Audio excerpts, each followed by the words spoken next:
阳侯府，我穿书了。说，天杀的！究竟我竟然穿成了恶毒婆母！早知道我就不该看这本狗血大虐文。按照原书剧情，窝囊女主慕容京这是正被恶毒女配污蔑纵火，又被夫君沈玉堂扇脸体罚。夫君，我没有，我真的没有放过。贱妇，你还狡辩！嫣儿亲眼所见，岂能有假？这瞎眼的渣男，竟然是我的儿子！母亲，你醒了。母亲，你信我，我真的没有纵火，我没有。毒妇，你还敢在母亲面前狡辩？赶快给我滚出去！沈玉堂这个大傻叉，偏信外人的话，欺负自己老婆。当初看这本小说的时候，乳腺结节都被气出来几个。好了，你先松开。母亲。儿啊，过来，让为娘看看。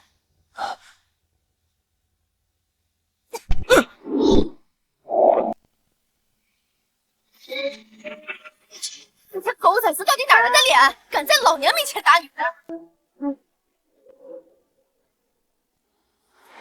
家暴下头男，你个小崽子，你还敢动手打媳妇儿？看把你能耐的！老娘我今天打死你！母亲，别打了，别打了，母亲，你打我！我打你怎么了？子不教母之过，我教育你那是天经地义，你有意见吗？既然让我穿成了你这渣男的母亲，那我就让你感受一下什么叫浓浓的母爱。姨母，请手下留情。哟，恶毒白莲花来了。她和慕容京都是姜氏的外甥女，因慕容京嫁给了沈玉堂，成了世子妃，她妒忌不已，想烧死在祠堂罚跪的慕容京，从而可以名正言顺的给沈玉堂续弦。没想到原主姜氏也去了祠堂，差点被一起烧死。原书里，慕容嫣儿担心事情败露，就恶人先告状，把罪责都推到了慕容京的头上，污蔑他纵火。姨母，你不要打玉堂哥哥，要打就打我吧。好嘞。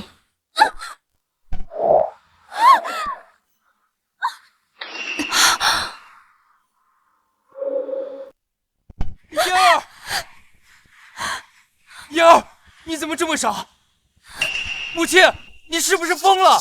怎么能打嫣儿呢？还敢在这儿跟我哇哇叫！我，陛下以仁孝治天下，父母之命大过天，你竟敢顶撞我，就是大不孝。我打你那都是替天行道，你想以身试法？母亲今天怎么性情大变，和平时全然不一样？伯母今晚好像非常生气，就连玉堂都打，一会儿是不是连我也一起打呀？原主姜氏在原书里就是个恶婆母，没什么母亲的威严，对丈夫和3个儿子唯唯诺诺，却对3个儿媳重拳出击。大儿子沈玉堂私底下也根本看不起这个母亲。不过不要紧，现在我来了，我非得好好教育一下这个小渣男。玉堂哥哥，嫣儿没关系的，你不要因为我惹姨母生气才是。母亲，就算你生儿子的气，那也不能打嫣儿啊！嫣儿又没做错什么。那怎么？你让他打回去？嫣儿不敢。姜氏今天是不是吃错药了？怎么对我这么大火气？嫣儿，你跪什么？起来！你也给我跪着！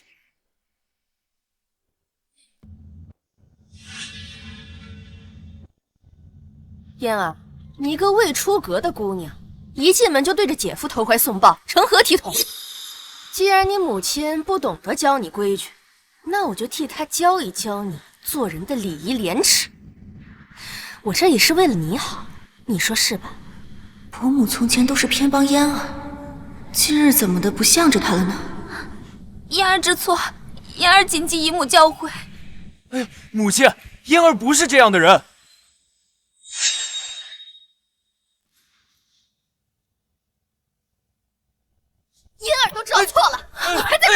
乱缠，都是因为你，这些乱七八糟的事情也闹不出来，还敢跟我顶嘴，我打死你！打死你！打死你！夫人，别打了，侯爷回来了。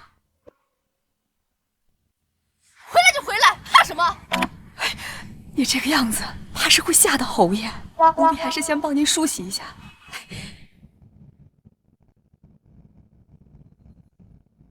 原主江氏极其爱美，唯恐自己人老珠黄，被丈夫厌弃，因此日日精心打扮，不敢素面相对。用不着，没有变好看的义务哈。我才不要讨好男人。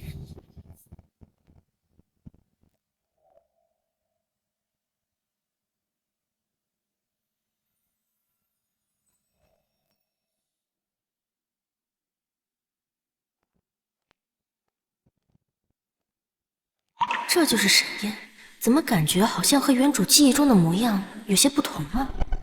侯爷，侯爷，我求你，你别走，你别走！闪开！侯爷，侯爷，你救救世子爷吧！岳母受了火烧的刺激，要杀了世子爷啊！这么低劣的告状手段，我都懒得点破你。夫人，你们这是在干什么？侯爷回来的刚刚好，过来一起听听。今晚祠堂这团火到底是怎么回事？宝娟，上茶。是夫人。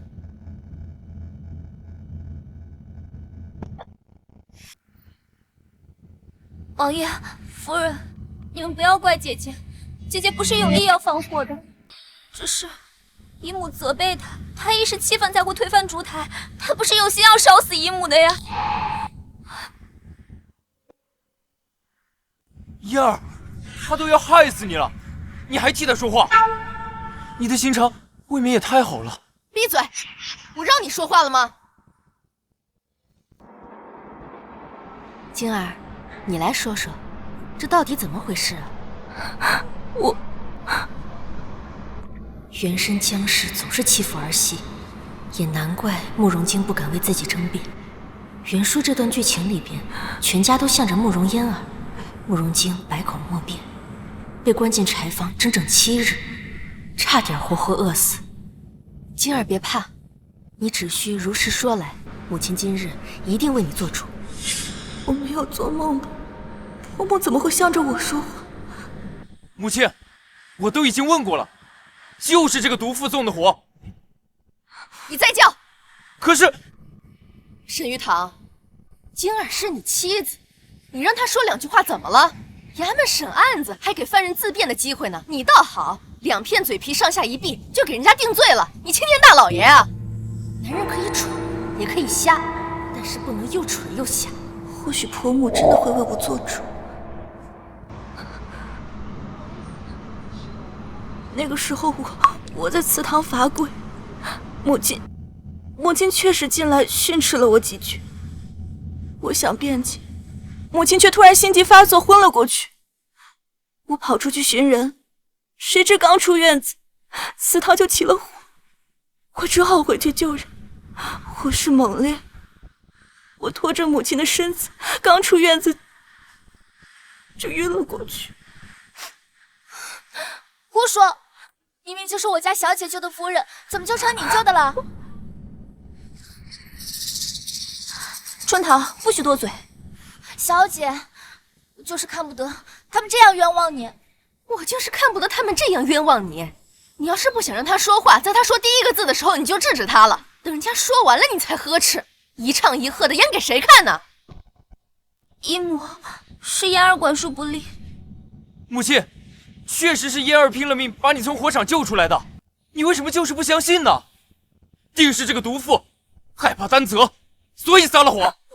父亲，母亲她糊涂了，你一定要为嫣儿做主呀！除了春桃，可还有其他人证？有。侯爷夫人，我到祠堂救火时，的确看到嫣儿姑娘背着夫人从大火里面出来。你可看清楚，若有虚言，家法伺候。世子妃一向不得人心，夫人也只会看丈夫儿子的脸色。侯爷更是不理这些小事，怎么今日这些人都不太对劲？玉堂哥哥，其实也不是什么大事。姐姐说是她救的姨母，那便当做是她救的就好了。只要姨母安好，我就放心了。不行，那样你受了太大的委屈了。几年的龙井，绿茶成精了吧？王嬷嬷，你要是再不说实话，世子爷的魂都要被这个狐狸精给勾走了。要是因为你的话，再冤枉了人，这罪责你担当得起吗？老奴不敢，老奴赶到之时，夫人已经被救出来了。只是夫人同慕容三小姐挨得近，同世子妃离得远，老奴也不知道谁救的夫人呀。你刚刚还说亲眼瞧见这慕容嫣儿将我从火场救出来，现在又说没有看清到底是谁救的我，你嘴里还有没有一句实话？夫人息怒，老奴的确没有亲眼所见是谁救的你，老奴也是听别人说的呀。老奴现在仔细一想，只有夫人和世子妃身上有火灼的伤痕，慕容三小姐身上没有。说不定啊，世子妃是先把夫人救出来，慕容三小姐后头到的。所以啊，救出夫人的应该是世子妃。狗奴才，算你识相。我瞧着也是啊，这嫣儿身上干干净净的，一点烟熏的痕迹都没有，不像是从大火里出来的。玉堂，你觉得呢？可嫣儿亲口告诉我，是她拼命把你从火场救出来的。嫣儿一向坦诚，应该不会骗我吧？世子爷，请您明鉴啊！我家小姐那是因为穿了披风，才没有沾上太多灰尘。哼，是吗？我怎么没有瞧见那件披风啊？那是因为披风被火烧毁了。我家小姐救了夫人，夫人不心疼也就算了，偏说是旁人救的。嬷嬷，这婢子出言不逊，你过去教她点规矩。是。嬷嬷，贱婢，侯府的主母岂是你能妄议的？再搬弄是非，颠倒黑白，便拔了你的舌头丢出去喂狗。这个春桃，我看书时就想扇他。慕容嫣儿固然可恶，但很多事情若没有春桃在背后出主意，他也干不成。现在竟然还敢在我面前上蹿下跳。母亲，春桃只是护主心切，才言辞不当，随便斥责两句就算了，何必这样大动干戈？王嬷嬷是你找来的人证，她自己都说了是晶儿救的，你非要将这个救命之恩安在她慕容嫣儿身上是吗？晶儿和嫣儿到底谁才是你的妻子？你这良心要是不要了，就拿出去喂狗。父亲，玉堂哥哥，既然姨母向着姐姐说话，那我们便不必争辩了，不然免得惹姨母不痛快，也让侯爷为难。江婉宁这个蠢货，今日如此嚣张，难道侯爷能忍得了？你母亲骂得对。啊！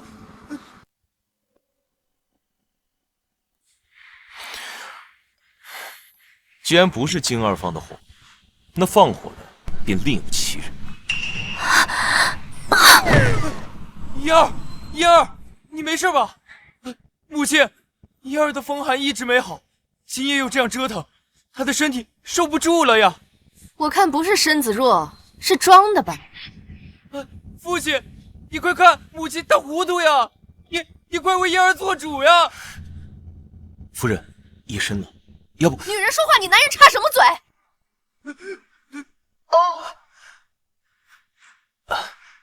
就算玉堂和嫣儿撑得住，你和晶儿也需要休息。你看，晶儿都折腾一晚上了。滚滚滚，都给我滚！走，快点出去，出去说去。都怪袁叔作者写的太潦草，这一段根本没有留下慕容嫣儿纵火的罪证。没关系，以后有的是机会整治他们。这沈燕，不可否认，的确仪表堂堂，气度不凡。袁书中这人不是很薄情寡义吗？夫人可有哪里受伤啊？还好没什么大碍。那便好。要不是我看过原文，知道他不爱我，后来还把我休了，我可能真的被他外表给骗了。哼，老帮菜，再好看也没有用。侯爷，你怎么还不走啊？夫人，我想搬回来住。不行！见了鬼了！他刚刚是想吃我豆腐。我的意思是说，侯爷与我分居多年，我这里没有准备侯爷的东西。没关系啊，夫人，来日方长。林嬷嬷，好好照顾夫人，要是有什么要紧事，就到书房来找我。是侯爷。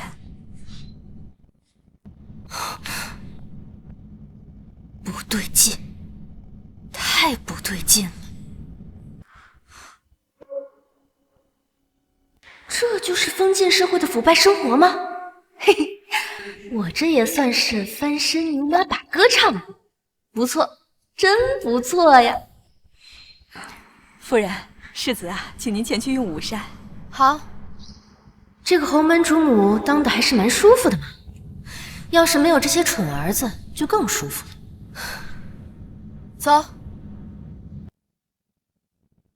这些年边关不太平，沈燕驻守边疆，很少回帝京，在府上的日子并不多。自从上回原身在旁人的挑唆下同他闹了一回，他便搬去了书房。昨夜怎么会提出回来住呢？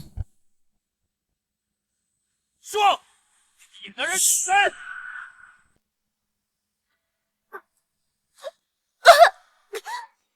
逆子，你要死了！今儿做了什么？你要这样把他往死里掐？平日里嫣儿咳嗽一声你都紧张的不行，现在掐起媳妇儿来，倒是一点都不心疼啊！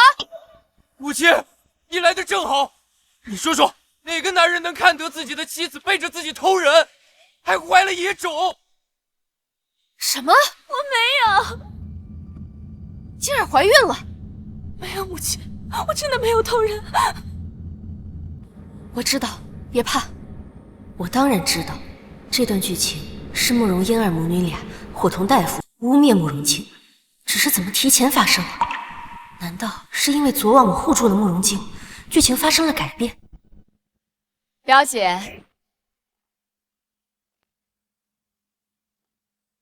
你怎么顾着外人，全不顾自己儿子的脸面呀？这就是柳氏，原身的远房表妹，京儿的嫡母，慕容嫣儿的亲娘。来了侯府之后，一直赖着不走，上蹿下跳的挑事，在原身的纵容下，俨然把自己当成了侯府的女主人。哎呀，姐姐，你的脸怎么白得像个死人啊？这要是侯爷看见了，难免会觉得晦气。我看你呀，还是回去好好补补妆吧。姐姐，你本就和侯爷夫妻不睦，再不好好打扮，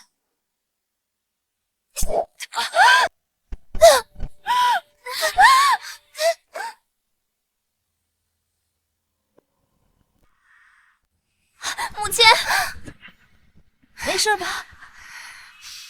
母亲，你这是干什么？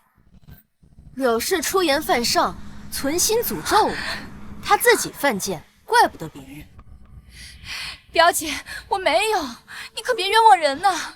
世子爷，小姐，我作证，夫人真的没有。他说我脸白的像死人，不是诅咒我去死吗？姨母，这肯定是误会，母亲肯定没有那个意思的。那他是什么意思呀？这贱人怎么变得这么伶俐了？表姐，我是好心的，我怕你被那不知检点的贱婢所蛊惑，这一时心急，口不择言。哎呀，都是我的错。是好心还是犯贱，我自有分辨。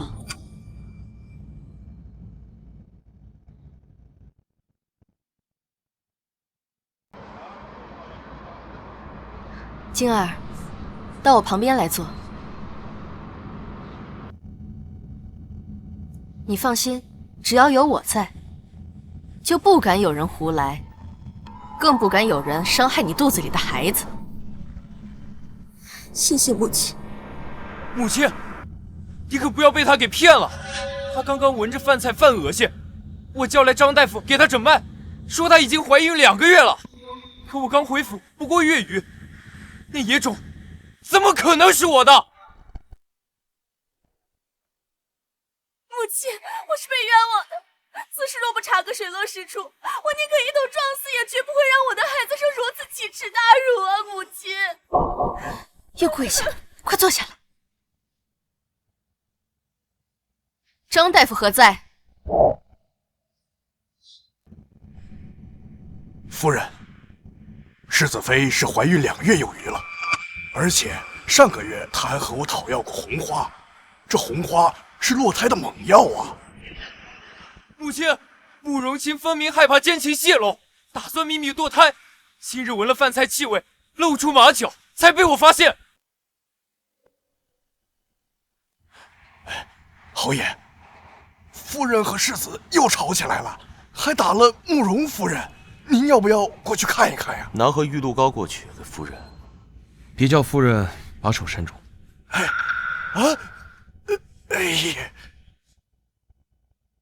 张大夫，你如此挑唆世子，安的什么心？夫人慎言呀！我与世子妃无仇无怨，又岂会胡乱污蔑于他？我只是和世子爷实话实说呀。好一个实话实说！你可知，就因你空口白牙，会害掉2人的性命，还真是杀人不见血。夫人，就算你想护着世子妃，可世子妃怀孕2月有余，是事实呀。就是呀，表姐，这家丑不可外扬，这事闹大了，对大家都不好。我看呀，就把晶儿肚子里的野种打掉，给她点教训，这事啊就了了呢。母亲，我真的很有同人，我的孩子是无辜的，我自己不要紧，求你们不要杀了我的孩子。慕容静，你还在惺惺作态，护着你那个野种！你怎么又跪下了？站起来！张大夫，你说世子妃上个月就有了身孕，还向你讨要了红花，你可有证据？我上个月给世子妃开的那个药方，和世子妃派人去药铺买的那个藏红花，就是证据。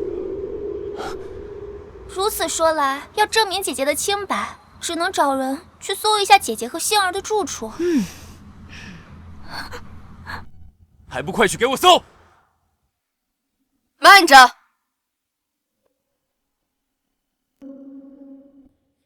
世子妃的屋子岂是你们说搜就能搜的？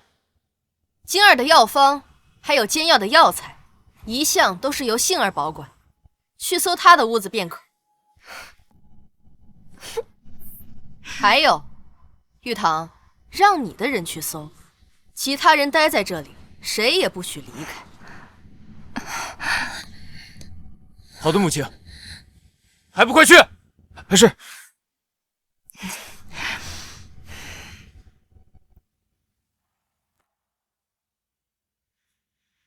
世子爷，小的没有找到张大夫所说的那张药方，也没有找到什么红花。怎么可能没有？你希望自己戴绿帽子是不是？怎么可能？张大夫说了，比起自己的妻子，你倒是宁愿更相信一个外人。晶儿有你这样的丈夫，真是倒了8辈子血霉。难道我真的冤枉晶儿了？怎会没有？肯定是这个家丁没有搜清楚。来了，你终于来了！昨天没能好好整治你，真是把我给憋坏了。今天看我不把你们一网打尽！我刚刚说过，谁都不许离开。我来告诉你，为什么晶儿的屋子里搜不出红花，因为这红花根本不在屋内，而在春桃的身上。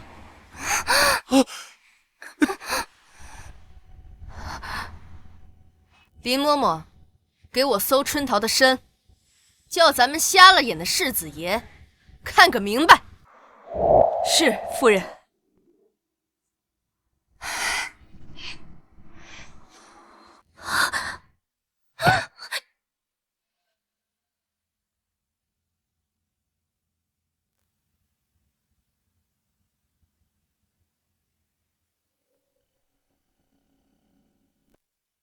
是夫人。你要干什么？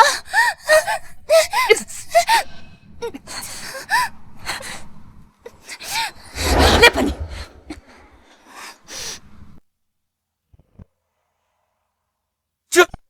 这是怎么回事？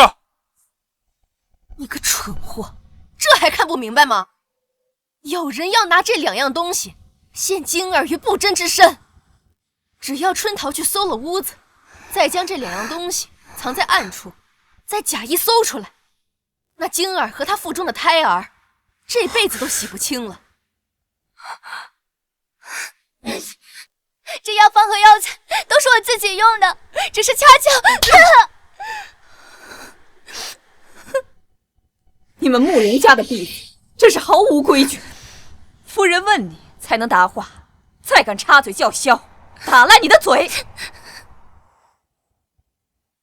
夫人，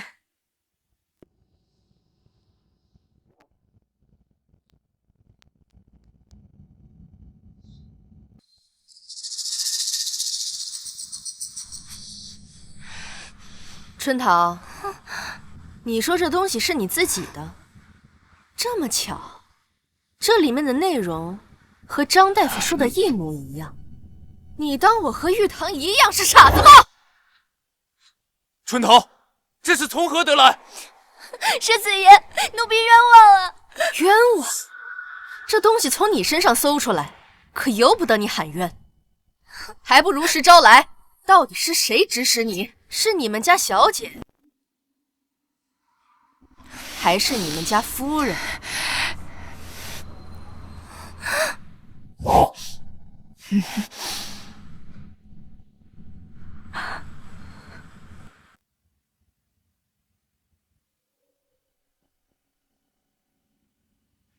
春桃，这诬陷世子妃的罪名，你一个人可担当不起。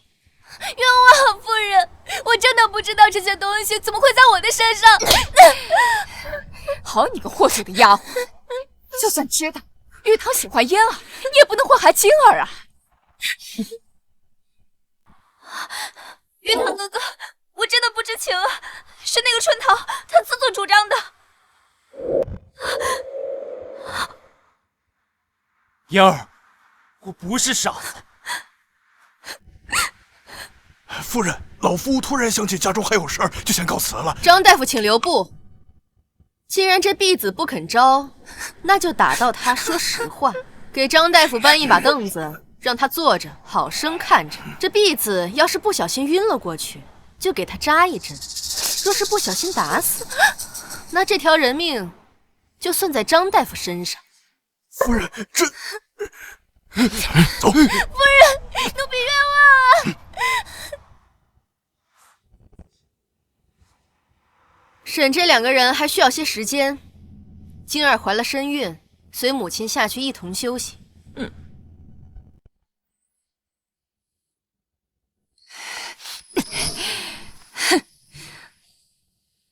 玉堂哥哥，你要相信我，真的不是我。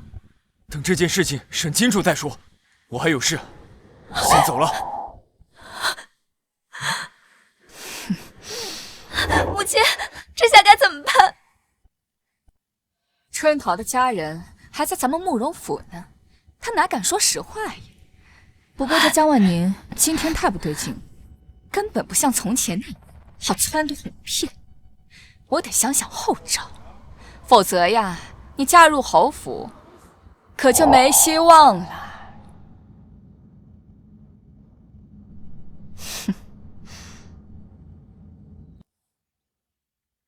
我的好儿媳，听娘一句劝，咱女人可千万不能做恋爱脑。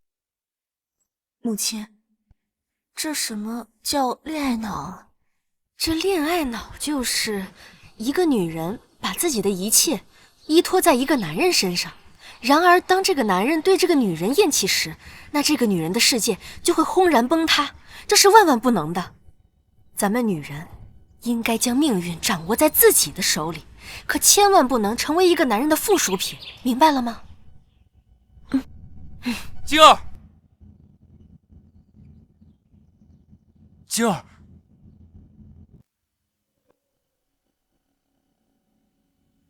今儿我……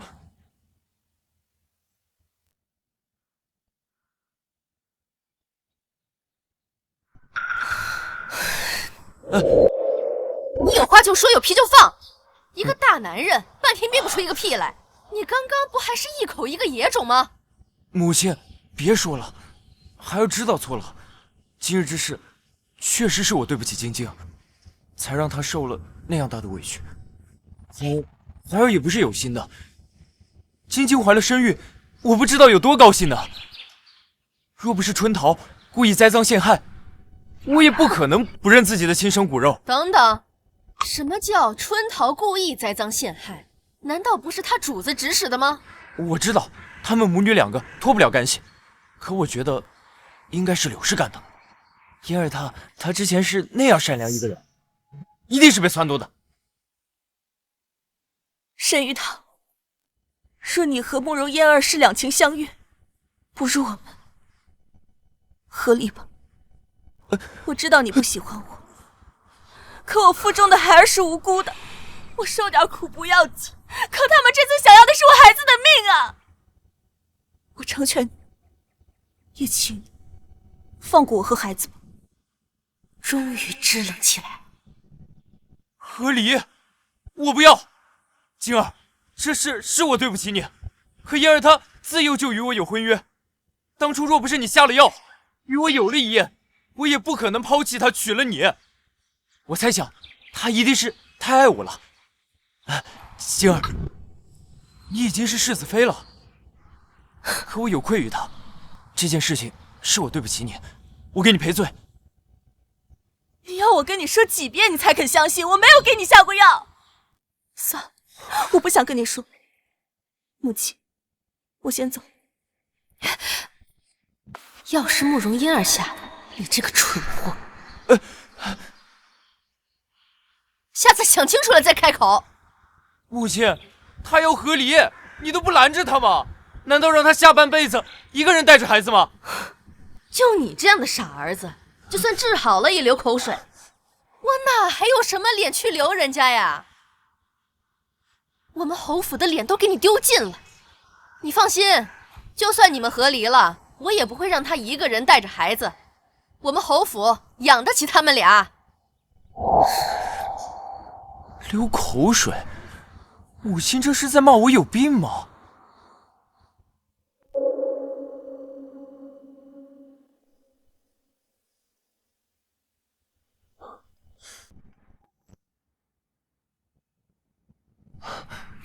是不是累了？消气了？他怎么知道我动气了？也是，府里出这么大的事，他怎么会不知？该不会是要找我麻烦吧？我们那个大儿子实在是太没有人性了。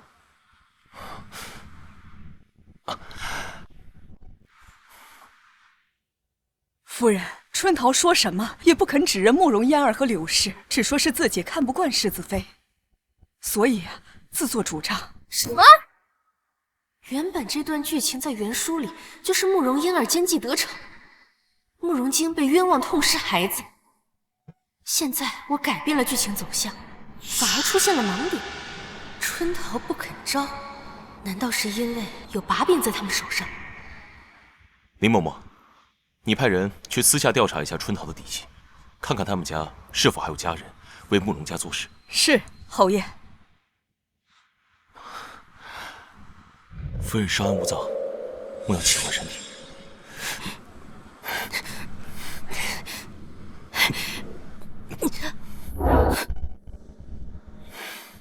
难道侯爷有什么好方法？如果夫人需要，我可以出主意。他竟然想帮你！侯爷纵横官场多年，一定有拿捏他们的好办法，对吧？那夫人有没有听过贪官奸，那清官就更奸？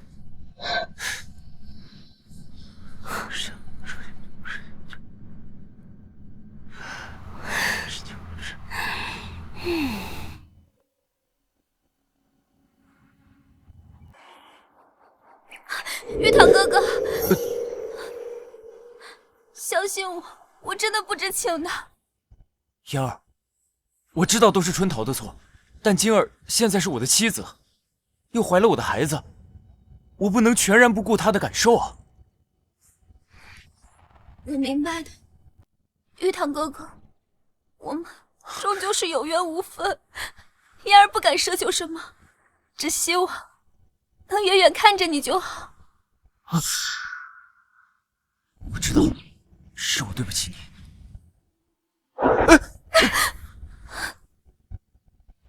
到了就进去坐下，堵在门口做什么？是。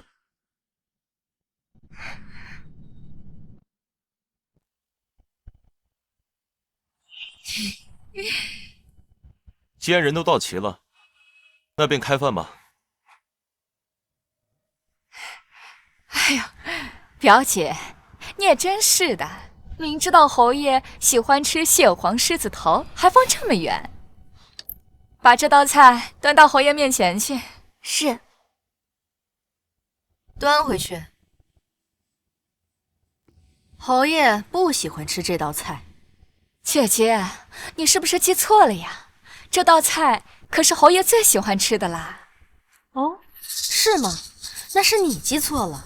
侯爷现在变了口味，喜欢吃辣的，是不是呀？夫人说的没错，本侯如今嗜好辣味，早对狮子头已经腻味了。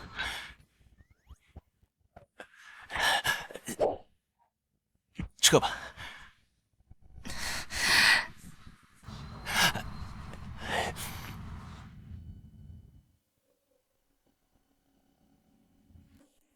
侯爷怎么向着江婉宁说话？从前侯爷与他说话都不多说几句，反而多爱与我谈心。今儿个是怎么了？难道是江婉宁使了什么把戏？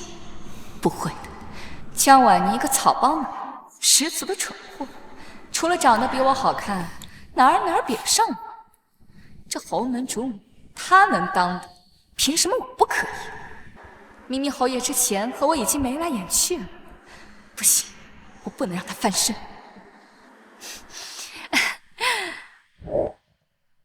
侯爷，那这一道辣炒兔丁，侯爷应该喜欢吧？吃饭就吃饭，你在这演什么聊斋呀？姐姐，你怎么当着侯爷的面耍性子呀？侯爷都已经在外面操劳一天了，好不容易想回来好好吃顿饭，你这样闹，岂不是让侯爷连饭都吃不安生了吗？侯爷是我的夫君，用得着你来操心？当初是你说你家着了火灾，需要重建屋宅，我想着大家都是亲戚，才将你和嫣儿接过来暂住。没想到住的时间久了，你连自己的夫君是谁都搞不清楚。姐姐，冤枉呀！我只是觉得在此借住多有叨扰，才想着费些心思照顾好侯爷和玉堂，替姐姐分忧。若是姐姐嫌我做的不够好，是，你确实做的不怎么样。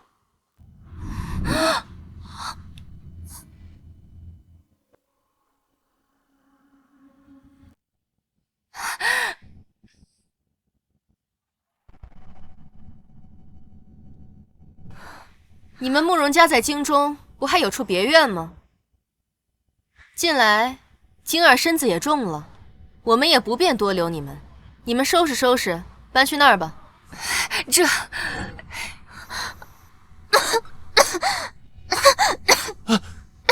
母亲，你也不能说赶人就赶人呀！姨母是你亲妹妹，更何况嫣儿的病还没好，不如你再敢忤逆你母亲试试！哎呀，我这心好痛啊！这个逆子，我迟早要被这个逆子给气死！整天不是火灾就是吵架，是不是因为他们俩在这府上住着，折我的寿啊？林嬷嬷，多带几个人，把他们的行李收拾。这侯府恐怕是容不下他们了。是。逆子啊！玉堂哥哥，我和母亲也没有做什么呀，你们为什么要赶我们走啊？最近脾气有点怪，我去劝劝他。晶儿，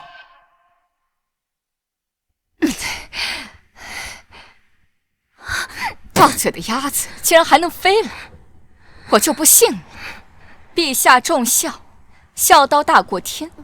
我这个嫡母若是状告慕容京不孝，我看他们怎么收场。他们现在看中慕容京有孕，拿捏了慕容京，就等于拿捏了整个侯府。哼！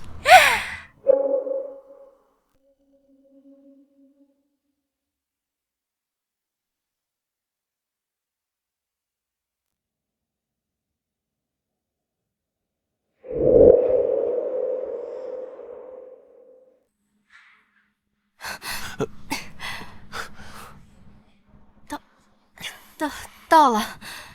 夫人，累着了？不累，不是说好的演一场戏吗？可把我给演爽了。终于能把这脸绿茶赶出去了。侯爷，春桃的父兄在慕容家老宅修缮，我连夜派人将他们绑了过来。春桃见了人便招供了。这是供词。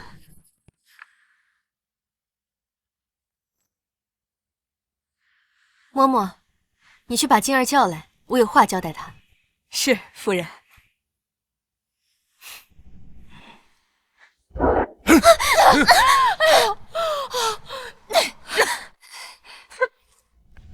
好你个贱婢，谁给你的胆子，竟然敢这样对我们？自然是我们夫人给我的胆子。哎呦，我这是造了什么孽呀！我辛辛苦苦养大的女儿，竟然是一个白人狼！我不过是在他府上多住了几日，别嫌弃我，想让我这个嫡母去死啊！这侯府看着光鲜亮丽的，没想到这么抠门啊！堂堂世子妃，竟然这样对待嫡母！这江婉宁平日最要脸面了，又生怕慕容京安不了胎，一会儿肯定要来求我的。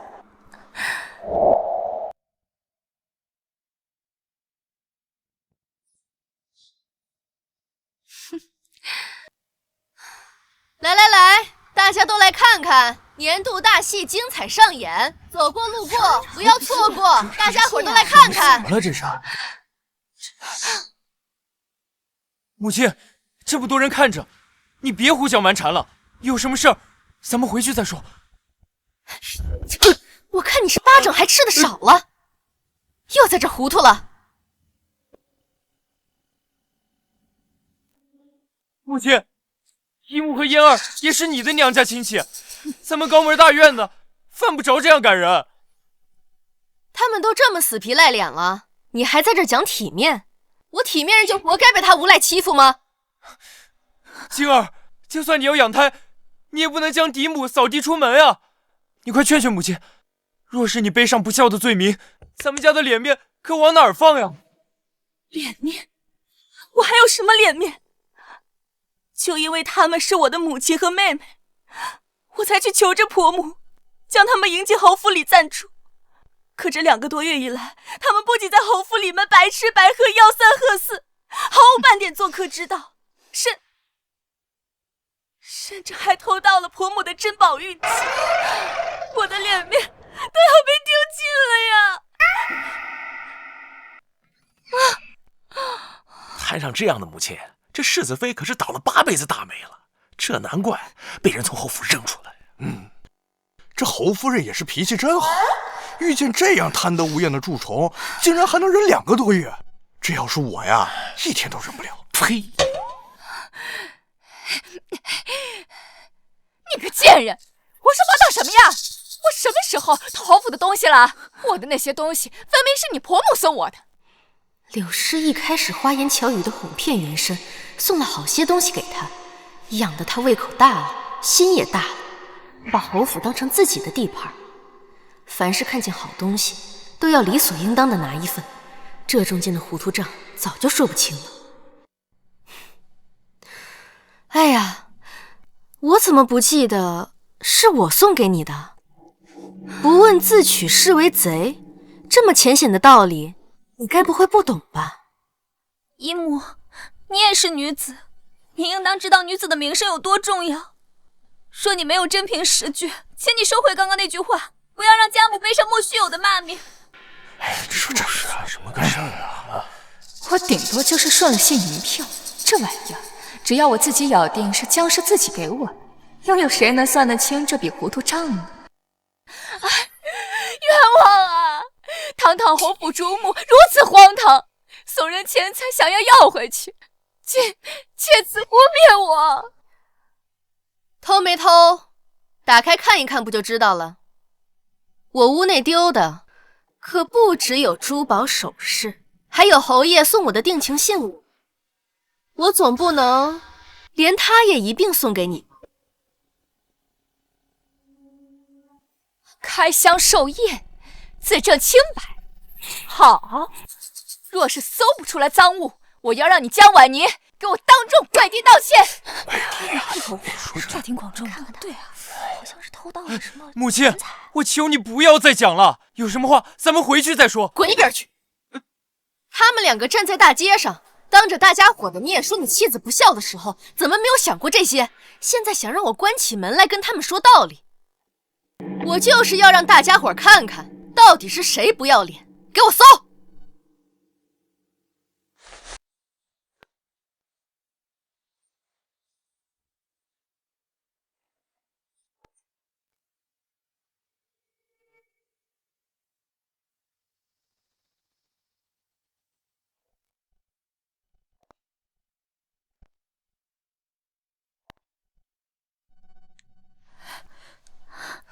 侯爷，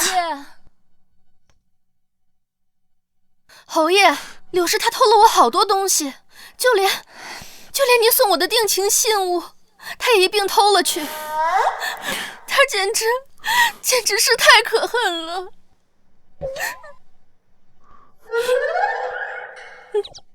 这明明是他自己送我的，这蠢货莫不是疯了，在这睁着眼说瞎话？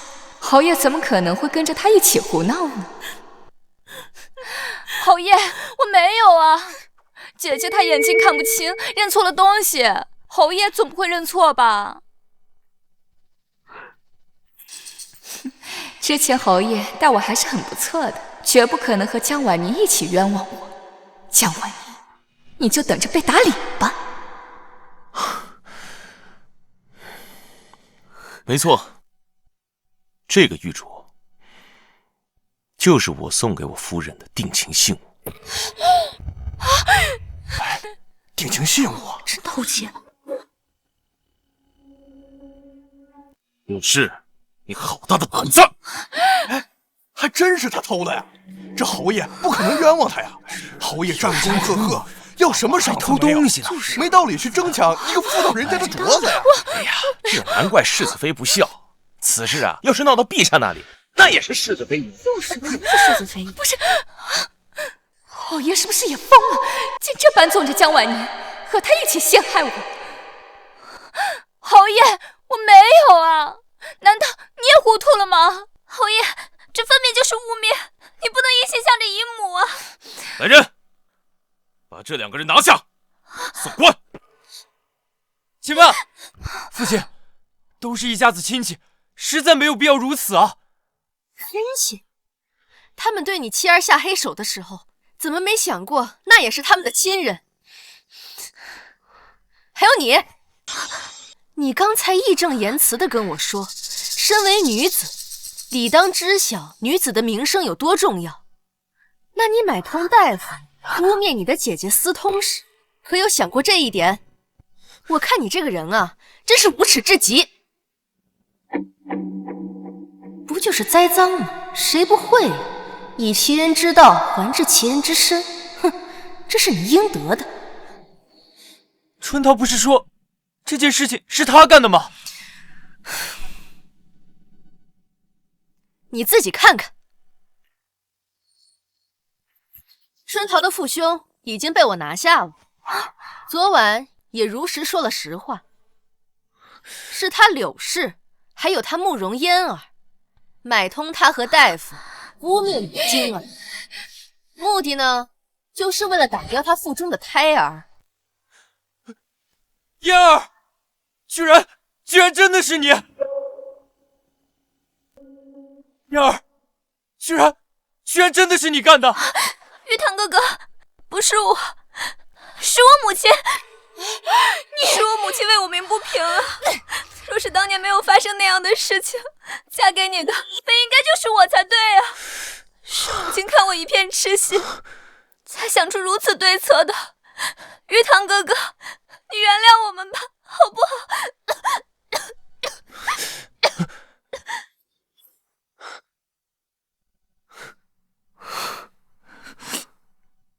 父亲，我知道错了，但求您千万不要送官。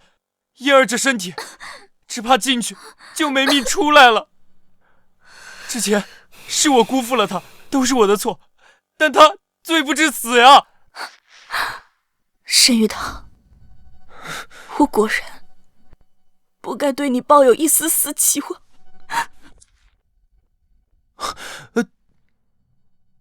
这个蠢儿子，还以为自己欠了慕容嫣儿呢，看来非得给他上一剂狠药才行。一旦没了世子之位，他在慕容嫣儿眼中便一文不值了。既然你这么糊涂，那我平阳侯府的世子位也要易主了。你不是担心你的姨母跟你的表妹吗？那我看你啊，就去做他慕容家的儿子。滚！母亲，你连我也要赶出家门吗？你也不要我了吗？父亲，母亲她疯了！你母亲说的没错，我们家又不止你一个儿子。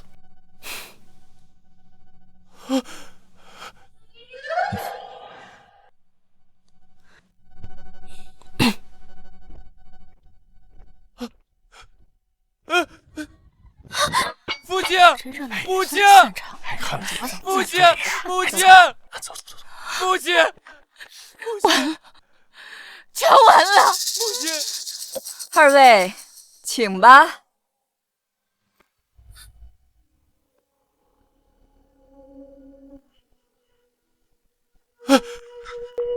嫣儿，你再等我去向父亲求求情。没想到平阳侯会那样纵容江婉宁，难道他们之前的夫妻不和是过演戏？母亲，现在我们该怎么办？嫣儿，你先听我说。听你说有什么用？现在你已经被废了世子之位，是个人都能踩在你头上，你已经一文不值了，我还指望你什么？难道你只是贪图我的世子之位？难道你之前都是对我虚情假意？回答我！是又如何？本来就是你一厢情愿。当初我让慕容京喝下药酒与你有染，才甩了你。没想到沈燕一战成名，赢步青云封了侯，倒让你白捡了个世子之位，所以我才想方设法夺回你。没想到你就这般没用，被赶出了侯府，现在落得连丧家之犬都不属。呸！我们真是看走了眼，把赌注压在你身上。哼，原来真的不是金儿下的药，是你一直欺骗我，让我有愧于你。母亲说的对，像你们这样的狠毒女人就该送官。走，快走。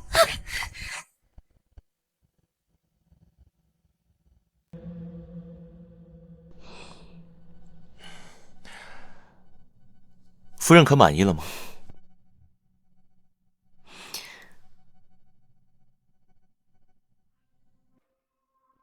你不是侯爷，对吗？你不是侯爷，对吗？夫人，你在说什么？你知道我在说什么？书中的沈宴对原主江氏漠不关心，哪里会像现在这样事无巨细的照顾和迁就我？夫人，我虽然不知道你为什么这样说，但我确实是你的夫君，绝非旁人假扮。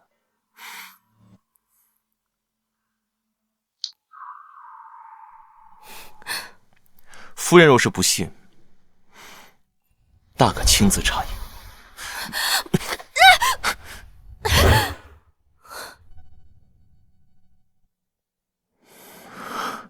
好久都没有这样看过你了。是吗？这是什么美男计吗？夫人这次回府，总觉得变了很多。我怎么可能变？你想多了。虽说这个沈宴表现挺不错的，但在探明他什么底细之前，我也不敢交底。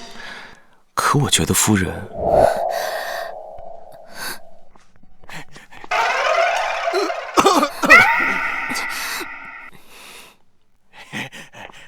侯爷、夫人，世子在门外跪地不起，要求要见世子妃。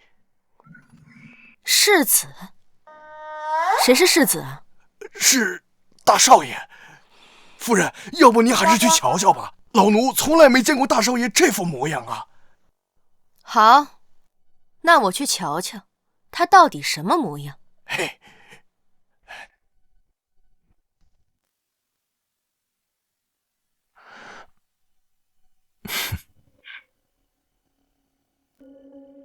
青儿，是我蠢笨如猪，一直错怪你。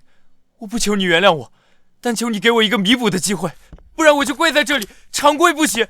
你在这道德绑架谁呢？晶儿，别理他，我们走。母亲，孩儿知道错了，求您劝劝晶儿原谅我吧。真是迟来的深情比草芥。我有什么立场去劝他呀？你自己造的孽，自己去还。我也对你失望至极，你想跪，那便跪吧。晶儿，求你再给我一次机会，你打我骂我都行，但别不要我。我们的孩子，咱们的孩儿，他出生也是想有个父亲的。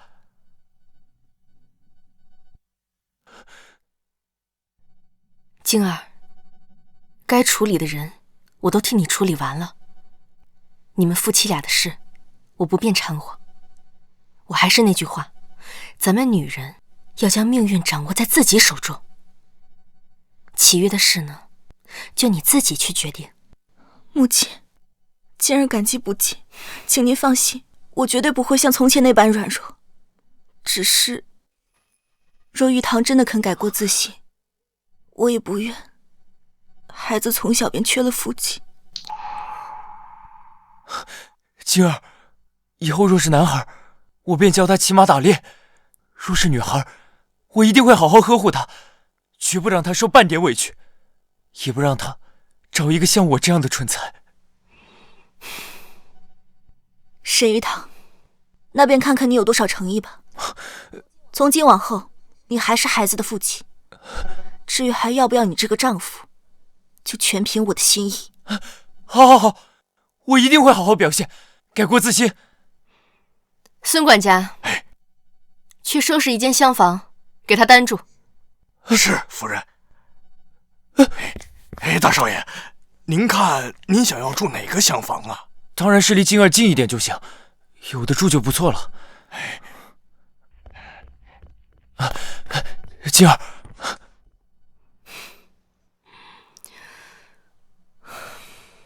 不好了！夫人，不好了！二少爷和二少夫人在院子里打起来了，说要和离。什么？快去看看！什么？快去看看！老二不是陪着芝芝回娘家了吗？怎么一回来就吵架？奴婢也不清楚，只知道一同回来的还有纪小将军，好像就是因为他吵起来的。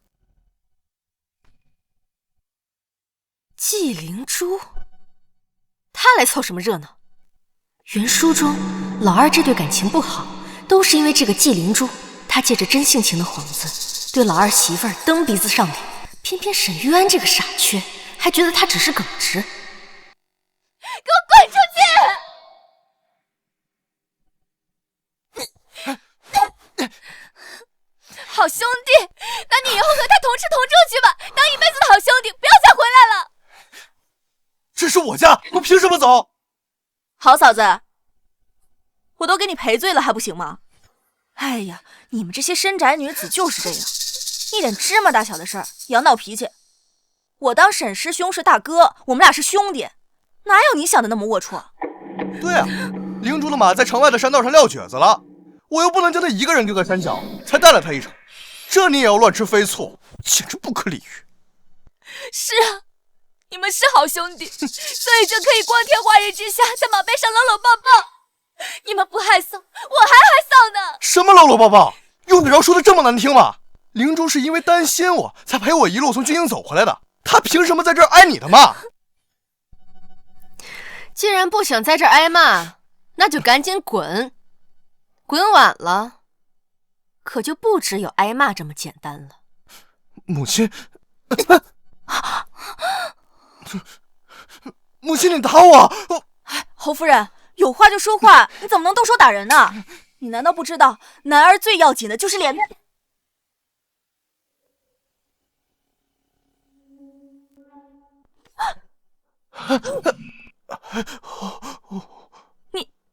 你为何打我？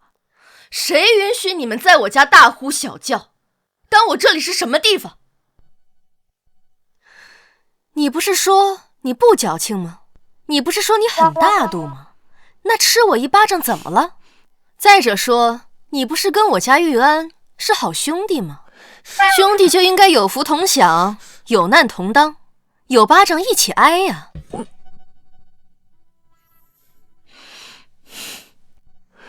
这还是我的娘亲吗？听到大哥被赶出去的消息，我还不信。可是现在婆母居然动手杀了玉安，还把姬灵珠给打了。她以前只是对我们几个儿媳妇凶，难道现在婆母是对所有人都凶？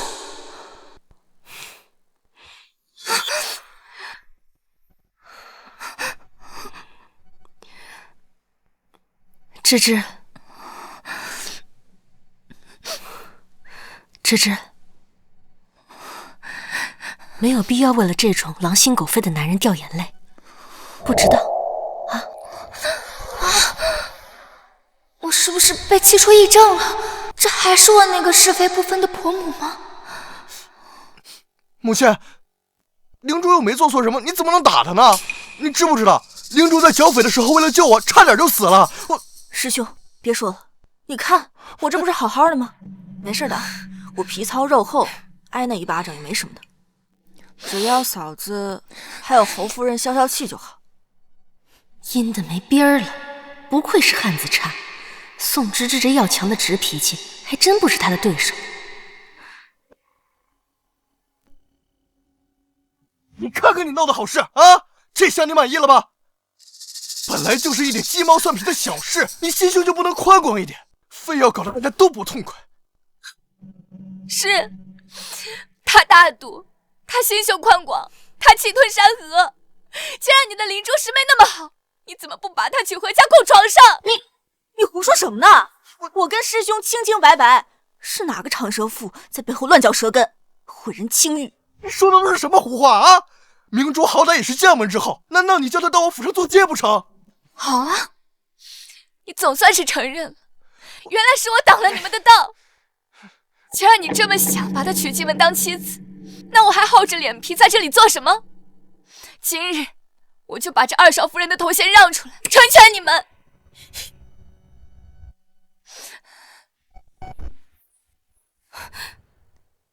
母亲，请恕儿媳不孝，儿媳要与沈玉安和离。我不是合理就合理，你以为我怕你啊？你别以为这样就能威胁到我，到时候你别后悔。我才不会后悔。母亲，就算你今天打我骂我，我也不会改主意了。好，好，好，我就喜欢这样有心气的。母亲，你看看他说的都是什么混账话！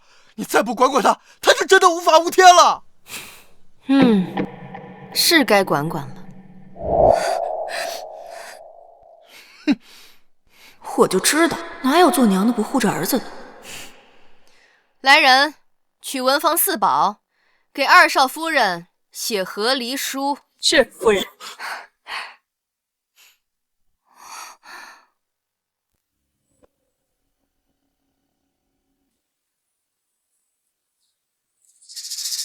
哎，不是，母亲，你是不是弄错了？我母亲让云中我和离，不骂我。你以为我跟你闹着玩呢？刚才也不知道是谁梗着脖子说和离就和离，你别后悔。哎呀，也不知道现在是谁会后悔呀。我怎么可能后悔？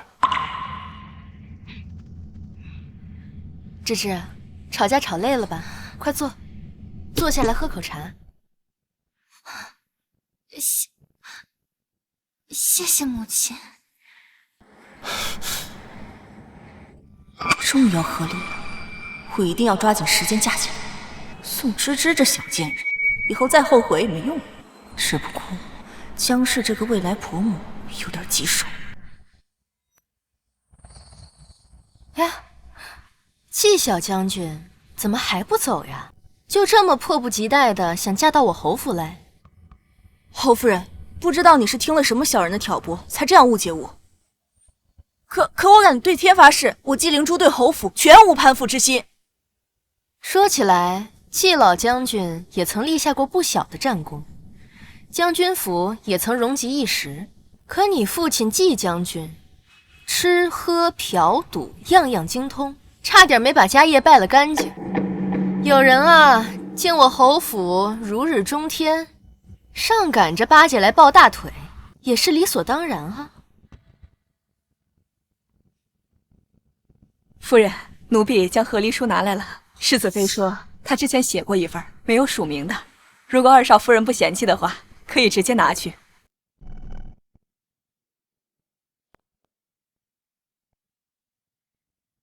芝芝，你想清楚了，就在这和离书上安个手印。今日只要有婆母在，就不会有人为难你。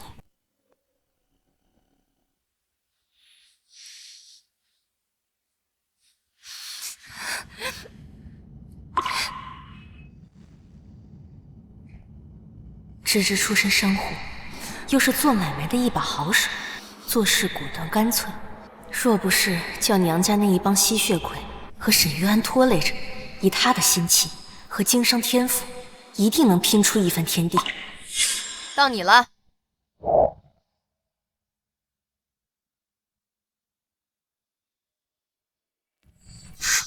明明回家前听说是大哥要和离，怎么就变成我了呢？我不行！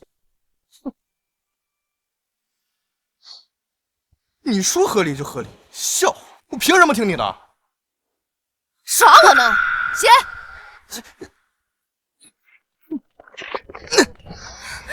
我就不信，就不和离！母亲，当初这门亲事是你硬塞给我的，非要我娶了芝芝，现在又叫我和离，咱俩到底谁爽谁呢？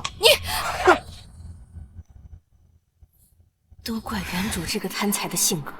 当初打仗又逢荒年时，沈家开支紧迫，他见宋芝芝手中有大笔经商得来的钱财，便做主了这门亲事。想着若是沈燕以后飞黄腾达，再换个高门贵女。哎呀，夫人，2少爷，你快别说了，别把夫人气出个好歹来。他俩成亲之后，沈玉安花着宋芝芝的钱，可谓是财大气粗，越来越满意。两人一直感情挺好，直到纪灵珠参了军。这个逆子，我迟早要被气死！母亲，来人，把这个蠢货，还有这个不男不女的这个师妹，给我乱棍打出去！我倒要看看，离开我侯府，他还能神气什么？啊！你们干什么？敢对我动棍子，反了不成？谁先把他们给我打出去，我赏银100两，不，200两。二少爷，对不住了。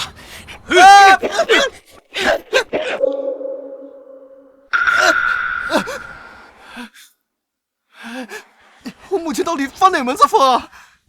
师兄，要不你去我那儿先住2天，等侯夫人气消了再回去。别急，哪有母亲不要儿子的？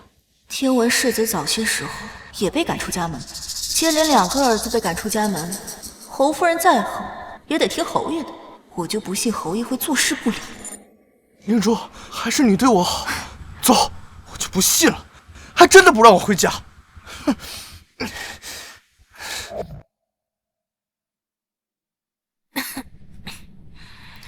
林嬷嬷，你去趟厨房，让他们做1笼蟹黄包，再蒸1个肘子。哦，对了，再来1个虾饺。是，夫人。哎，夫人你慢点，你还怀着身孕呢。母亲，母亲，嫂嫂，母亲，你吵架吵累了吧？我带了点点心来，您尝尝。晶儿，你来的正巧，快坐。我不过才回娘家几天而已，家里怎么天翻地覆了？大哥见多大嫂如此体贴殷勤，正好让晶儿给你打个样，也省去我一番口舌了。弟妹，你也吃一些吧。你一路赶过来，定是还没有来得及一碗膳吧？谢谢嫂嫂。你放心，有母亲在，玉安她翻不起什么浪来，你且放宽心啊。就是啊，我看他呀也是欠收拾。可是我不明白了，他明明也不想过了，为何又不肯签和离书呢？因为沈家的男子啊，都爱犯贱，只有当妻子对他们厌弃时，他们才懂得珍惜。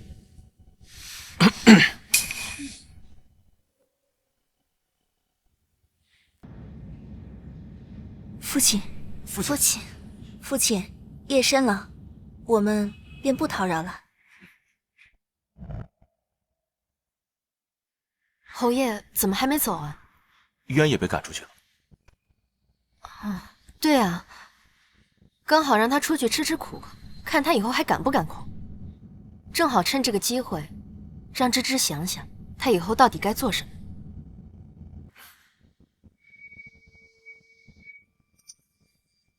手里拿的什么？没什么。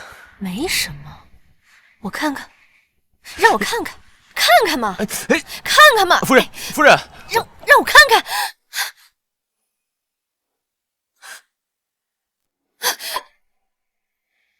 哇塞，好劲手的药！你还打算这样报仇多久？不看了，不看了，侯爷，你还不赶紧回书房去休息？好，夫人也早点睡觉。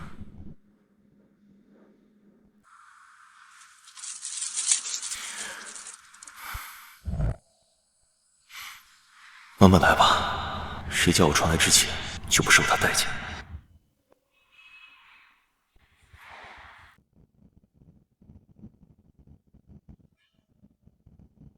这酒不行，你们去那个飞天酒铺买他们最贵的牛儿红来，啊！去啊，愣着干嘛？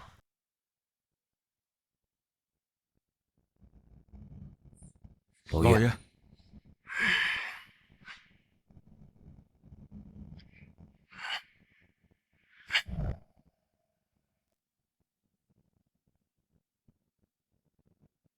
明珠，你要不还是快点把他弄走吧。咱们府上本来就捉襟见肘，哪里供得起他这样花费？我是要你嫁到侯府，不是让你请一尊大佛回来。父亲别急，这几日我已经发现了，沈玉安在侯府没什么地位。他那么阔绰，花的都是宋芝芝的钱。既然如此，那我就不能让他们和离。不合理，那你怎么嫁？女子和离可以带走嫁妆，绝不能让宋芝芝带着钱走，否则我们就全白忙活。先把她劝回去，然后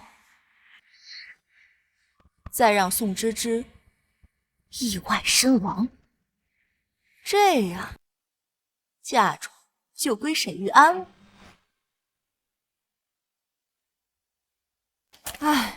见师兄你一直喝闷酒，心里真是不好受。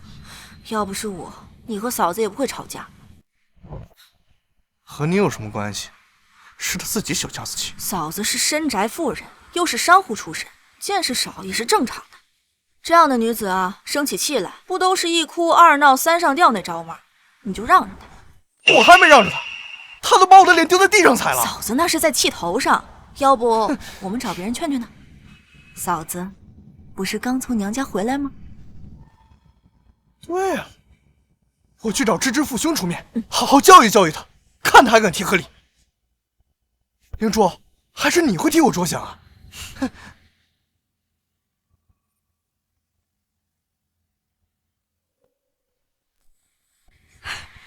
夫人来玩了。什么？哦不是，是宋家来人了，来了好几个呢，气势汹汹的，要找二少夫人问罪呢。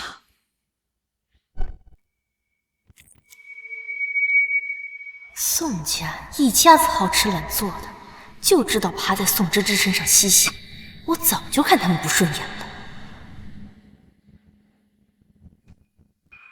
夫人，侯爷派我来给您送来了这个，这是侯爷亲手给您做的软鞭。侯爷说，用这个打不伤手。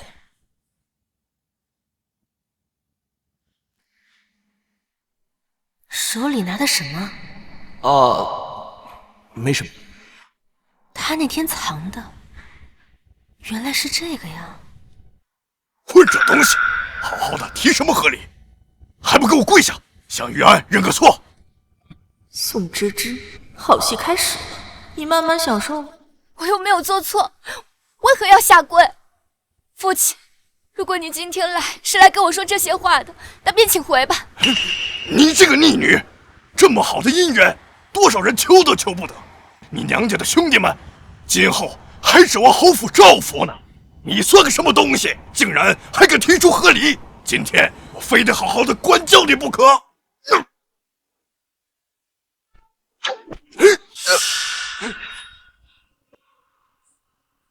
爹，院长，亲家母，你这是干什么？他疯了吧？居然连亲家公都打！母亲，你打我也就算了，这可是芝芝的父亲啊！那又怎么样？宋芝芝母亲早逝，留下大笔嫁妆，可宋庆德却不到3个月立刻续弦，花着亡妻的嫁妆和妻妾们生了一个又一个，软饭硬吃，而宋芝芝却常年被苛待，被当奴婢一样使唤。宋家除了她，没有一个好东西。侯夫人，就算您身份尊贵，也不能出手打人吧？我父亲并未冲撞您，这事儿就算是告到府衙，我们也会追责到底。那你去告官啊，左右不过是赔些银子，就算是一鞭子需要10两银子，我也能打到你们变成猪头。这就叫恶人还得恶人磨。侯夫人，您是因为芝芝提出和离的事儿才如此吧？我会好好教育她的。你消消气。你嫁到侯府，侯府便是你的家。先前是为父太惯着你了，让你总是回娘家，才把你养成了这不知收敛的臭毛病。你但凡心里还有点孝心，心里还有着为父，你就安安分分的跟玉安好好的过日子，别再搞这有的没的啊！父亲，难道我就没有喜怒哀乐吗？我家侯府过得好不好，你从来不过问。即便如今我要和离了，你也不分青红皂白的就骂我。难道我嫁出去就不是您的女儿了吗？在家从父，出嫁从夫，这自古以来便是如此。再说了，我这也是为了你好。别说的这么冠冕堂皇。你们之所以让芝芝回娘家小住，那是因为芝芝任劳任怨的帮你们打理宋家的商铺。若是芝芝没有一点用处，你们只会嫌她烦。侯夫人，这芝芝她是个女儿家，能派上什么用场？这宋家的生意都是我和我爹谈下来的，她顶多就是跑跑腿、打打杂，离了宋家的招牌，她什么都不是，什么都不是。芝芝，你听到了吗？无论你如何的呕心沥血，熬红了眼睛，他们不会记着你一丁点的好，还会觉得你占了他们的便宜。像这样的家庭，你还觉得是为你好吗？好，既然你们这么想，那今日我便和你们一刀两断。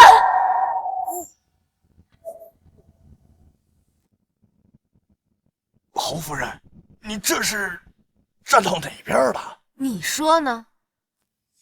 来人，让文房写断亲书给二少夫人送来。是夫人。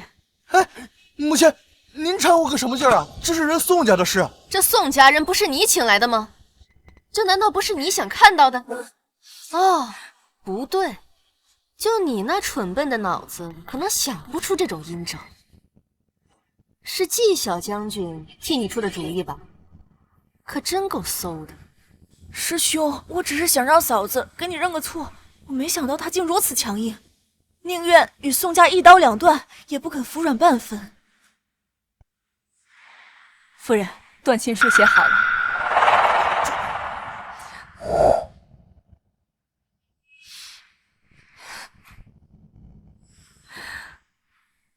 父亲，这是我最后一次这样叫你，从今往后，你我桥归桥，路归路，再无一丝瓜葛。这断亲书我是不会签的，你要是再闹下去，我就去官府告你不孝，叫你吃不了兜着走。笑话，在我侯府可由不得你们。来人，把他给我按住，按守夜。是，你们这是欺人太甚了！你们干什么？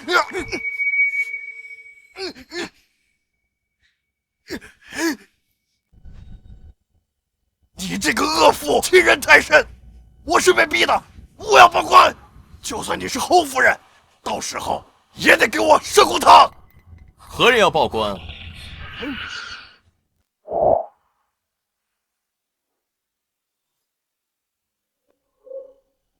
何人要报官？侯爷，侯爷，您可算是来了，您可得替我主持公道。这江氏身份再尊贵，也不过是个深宅妇人，还不是要听侯爷的。她如此蛮横胡闹，侯爷这下肯定得收拾她。侯爷，侯夫人她上来就打人，还逼我和我女儿断绝关系。这事儿要是传出去，众人会如何看待侯府？父亲，您快劝劝母亲吧，她逼迫人父女断亲，实在是无理啊！什么叫逼迫？芝芝自己想要断亲，是你们企图抹杀她的意愿。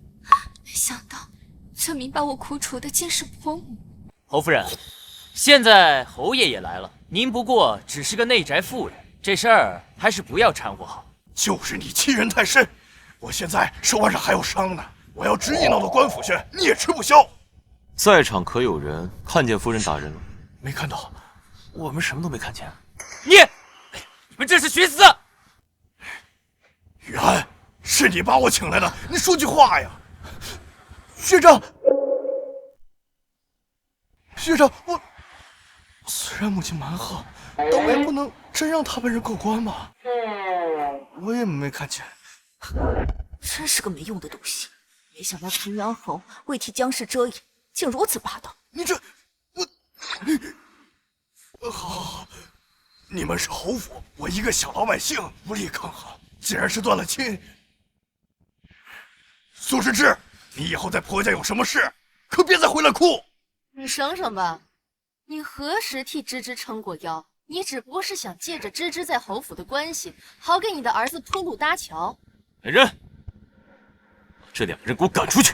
以后宋家和侯府再无任何瓜葛，休想再仗着侯府的关系在外行事，否则绝不姑息。你们欺人太甚！苏世志，你这个白眼狼！白眼狼！做白眼狼！老实点，放开我，我自己走。我不过是想叫芝芝低头，怎么会闹成这样呢？夫人，和离书我请文房重新写了一份。师妹，我先走了。抓住他！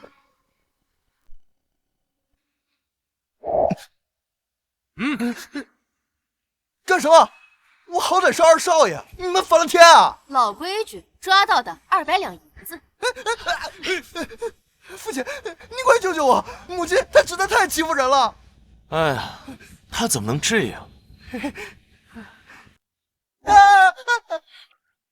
夫人，为夫抓到他了。不是，父亲你离不离？不离，离不离？不离，离不离？不离，离不离？不离。你。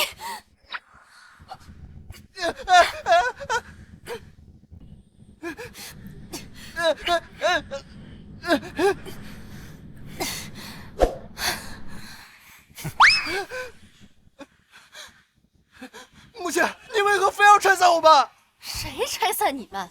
是谁之前扬言离就离，要芝芝别后悔的？群师上下就嘴最硬，怎么自己说过的话现在不认了？侯夫人，话可不能这么说。常言道，宁拆10座庙，不毁一桩婚。你怎么能？别说了，别再惹他了，一会儿咱俩又得挨打。侯爷，你看你生的好儿子，胳膊肘往外拐，我好伤心啊！还不快滚！不行，母亲现在还在气头上，我们不能跟她一模一样，得从长计议。从长计议？我家哪有那么多钱供你从长计议？真是想不通了，芝芝到底给母亲灌了什么迷魂汤，哄得母亲事事替她出头？还不是怪你没用，区区一个商户女都能拿捏你，还落得被赶出侯府。不行，我不能竹篮打水一场空啊！哎，师兄，要不你去和嫂子认个错，把和梨树要回来吧。男子汉大丈夫，能屈能伸。嫂子现在连娘家都没了，往后的日子还不是得靠着夫家？到时候还是你说了算。就算你们是侯府的，也不能明抢啊！什么叫抢？我们二少奶奶说了，宋家从前都是二少奶奶在打理，理有她的一份。二少奶奶与你们宋家一无瓜葛，我们只是把二少奶奶应得的份额取走，天经地义。可这些货物你们拿走又有什么用？咱没用啊！我们二少奶奶要自立门户经商，以后你们宋家可别再借着侯府的人情经商了，怪不要脸的。你，这宋敬德一天到晚自诩佛门亲家，这下让人整了吧？活该，他花着芝芝王母的钱，还对芝芝呼来喝去，欺负人家母亲死得早，都是报应。宋芝芝要自己做生意，我们好歹是侯门，怎么能让媳妇儿出去到处抛头露面？师兄，你说是不是侯夫人见嫂子经商赚得多，才有意促成这一切，好让自己也分一杯羹啊？的确，很有可能。若非母亲贪财，当初也不会让我和芝芝成亲。若是今后芝芝经商收益颇丰，母亲岂不是更护着她了？哦，不行，不能让她把这生意做成。师兄，怎么样？打听的如何？我跟着侯府下人到了商行，听他们说嫂子她想囤粮，而且不是小生意，是笔大买卖。囤粮？上个月我听父亲说过，南方久旱未雨，他一定是想趁此时囤粮，等到秋天欠收时再高价卖出。师兄，既然囤粮可以赚钱，那我们何不抢占先机？既可以得到一笔钱财，又可以让嫂子歇了这份心，好好跟你过日子。咱俩哪有那么多钱？收粮食需要一大笔钱财。我去借，到时候赚了钱再还。嫂子只有妇人见识，只要这笔买卖做不成，迟早还是要向你低头的。明珠，你不愧是我的好兄弟，为了我的事，你可真够意思的。蠢货，等我赚了钱，你要是还回不了侯府，我连你一块埋了。侯爷回来了，送你的东西可还满意？尺寸合适，握柄刚好合我手的大小。难道他是熟人？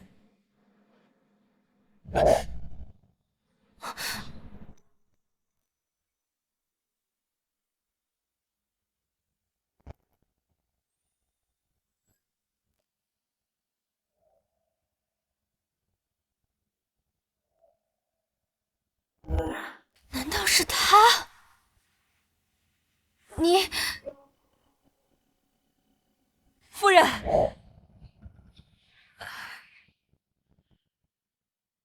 我出去办点事啊，下次再说。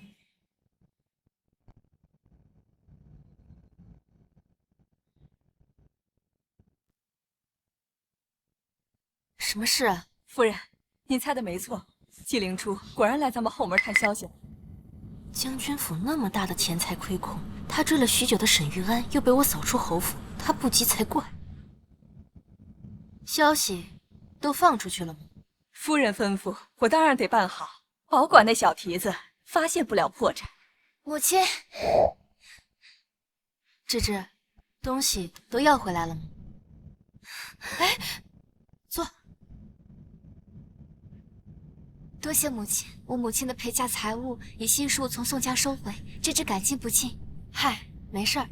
哎，对了，你的店铺也快筹备好了，你打算卖些什么？我听闻今年南方久不下雨，收成不好，打算收一批粮食。若是秋季欠收，这笔粮食我可以高价卖给贵人们，再分出一部分救济灾民。按照原书剧情，并未出现过旱灾和饥荒，说明没多久就会下雨的。囤粮这笔赔钱生意，就让纪灵珠去做吧。芝芝啊，我觉得我们还是不要囤粮了。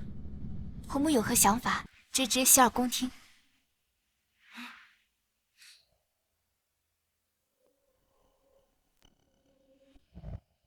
灵珠，你真的要全收了？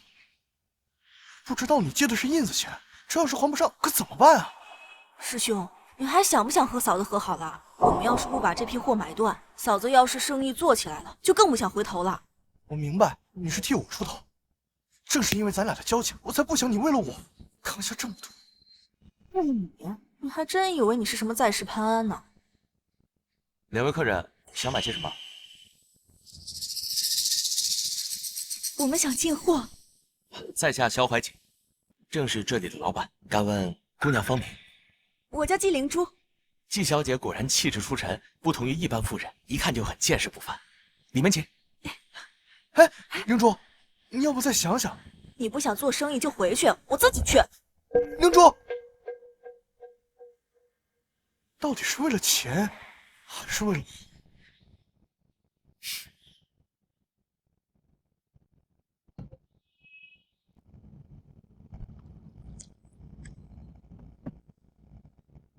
不知纪小姐想进什么货？我这儿可是京城最大的商行，要什么有什么。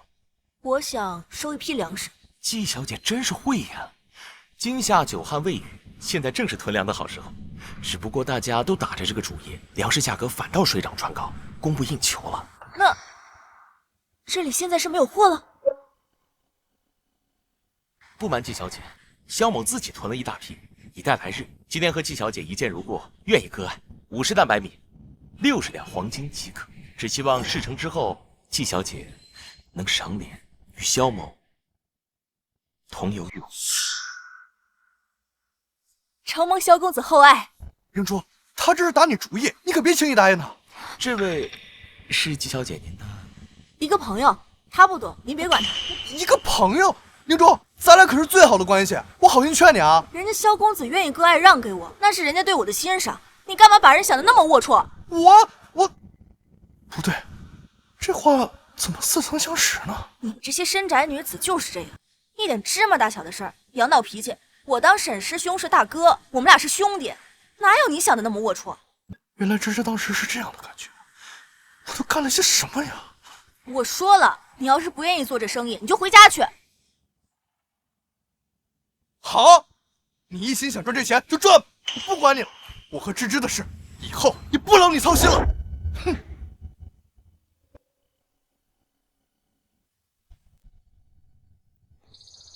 想干嘛？萧老板，我们想进货。真不好意思啊，嫂子，粮都被我给拿了。怎么，利民商行如今轮到你做主了？这只要没成交，那就是价高者得。侯夫人，萧某久闻平安侯府大名，十分敬重，但纪小姐的确先和我谈成了这笔生意。他出多少，我追加。嫂子，你有那么多钱吗？黄金70两，你出得起吗？就算侯府财大气粗，你也不应该为了和我斗气随意处置吧？哎，我侯府就是财大气粗，我挥霍得起。萧老板，70两黄金，你爽快点。侯夫人，你别为难我，将军府肯定没有侯府阔绰，你又何必为难季小姐？80两，肖老板，我灵珠也不难为你，这钱我将军府还出得起。90两。哎，灵珠，你就别和芝芝抢了。100两。那算了吧，我不要了。季小姐，既已成交，就当面付账吧，这是商行的规矩。这2张银票刚好可以兑100两黄金。好嘞。嫂子，真不是我说你，你这性格本就小家子气，做生意这种事真是不适合你们这种妇人。哼，我本来也没想要啊，是你自己一上来就提起粮食。别装了，你就是想囤粮食，等年末闹饥荒再狠赚一笔。也只有像你这种无耻的人才会想要囤积粮食赚灾民的钱。肖掌柜，我们之前说好的药材，我一会儿就让家丁带回去。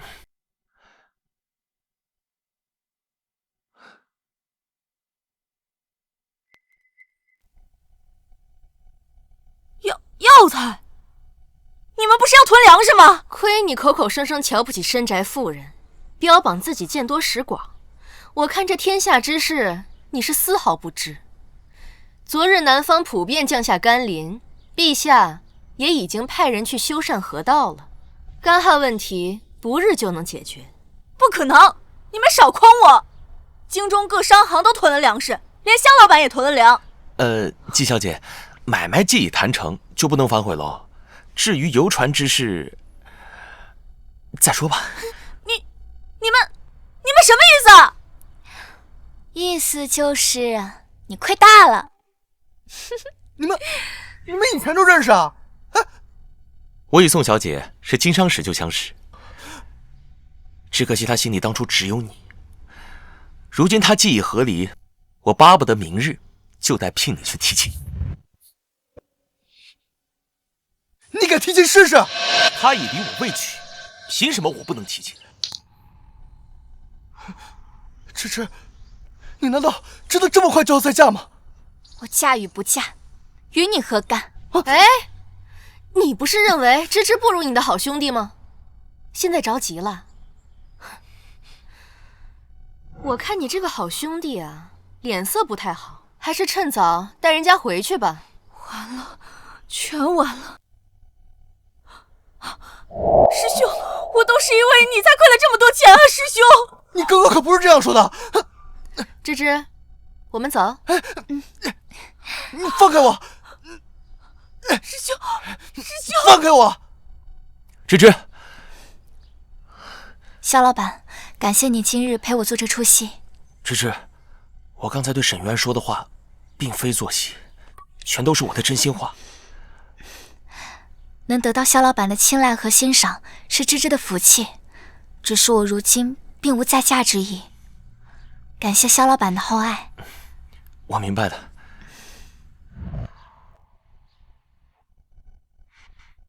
这萧怀瑾也是一表人才啊，只可惜芝芝对他并没有想法。别难过，日后沈玉安要是对他不好了，第一个告诉你。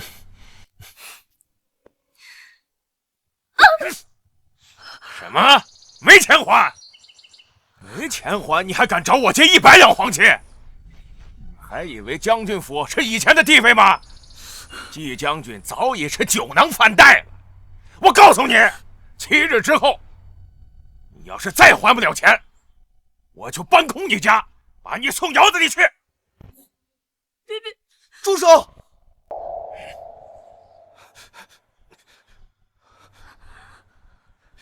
印子钱本来就是违法的，你们还敢找上门来啊？哪来的小白脸？你也不打听打听，老子什么来头？太有分界！他是平阳侯府的二少爷，你找平阳侯府要钱去！灵珠，念在你曾经救过我才来相护，你竟然如此无耻啊！我无耻？我辛苦谋划了那么久，千不该万不该，就是把宝压在你这个废物身上。现在我完了，你你也别想全身而退。就别在这儿唱戏了。谁不知道他这2天被平阳侯府赶出来了？你若是想把钱要回来，只管找平阳侯府要。就算侯府不要他了，他娘子可有的是钱。你这个贱人，还想让芝芝替你还钱？我把他给我绑了！哎，真是畅快。母亲，哎，芝芝，来坐。再拿一个杯子过来，刚好陪母亲喝一杯，庆祝你的店铺马上就开张了。母亲，我就不喝了，我一会儿还得去清点药材呢。这样啊，那好吧。那你找母亲有什么事吗？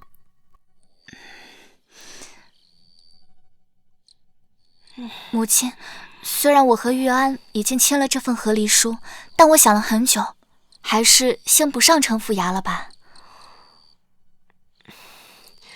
芝芝，他那样对你，你还打算原谅他？其实细想想，玉安他虽然执拗愚钝，但心并不坏的。我们不吵架时，他对我还是很好的。毕竟年少夫妻呀，舍不得也是正常的。若你这次原谅他，他日后再辜负你呢？我绝不姑息，我就只给他一次改过自新的机会。母亲，你放心，我心里有数的。那这份和离书就放母亲这儿。若那小崽子下次再犯病，我就把这个拿出来给他好看。多谢母亲。夫人不好了，安少爷被人打得满脸是血，丢在门口。什么？李嬷嬷，你快带我去找他。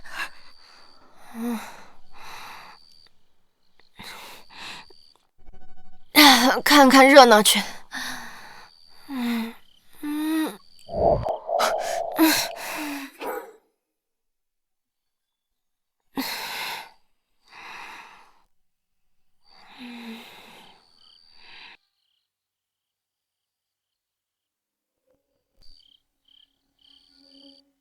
喝醉了就别去看热闹了。醉什么醉啊！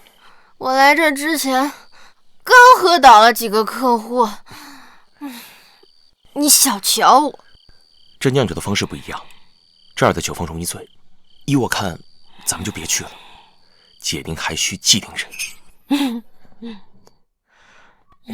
有道理。你还挺聪明啊。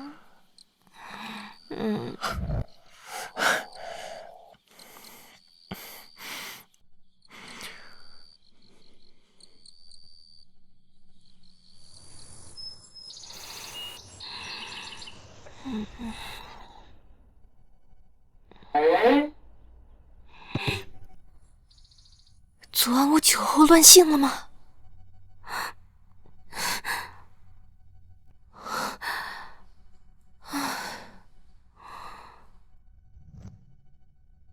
他昨晚就这样抱着我睡了一整晚。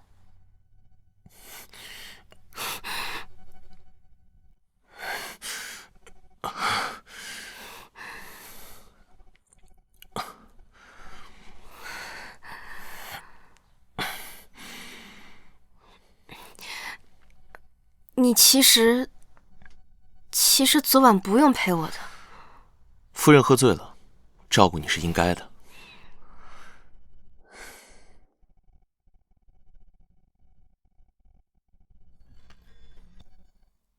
说的好像真夫妻一样。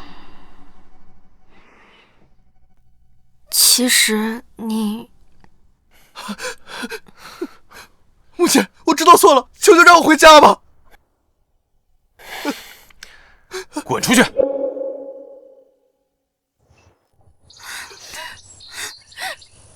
原来他不知您昨晚歇在母亲房中，扰您清梦，还请父亲见谅。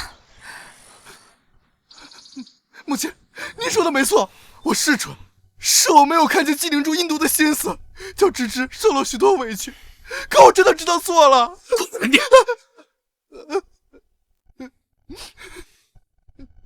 芝芝，你觉得如何？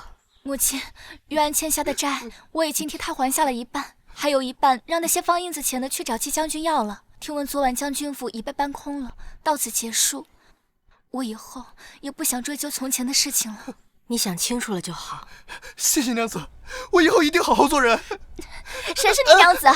我帮你出了50两黄金，从今天开始你就到我铺子里去当伙计，什么时候还清了，咱们再聊复合的事。好，好，只要你开心，怎么着都行。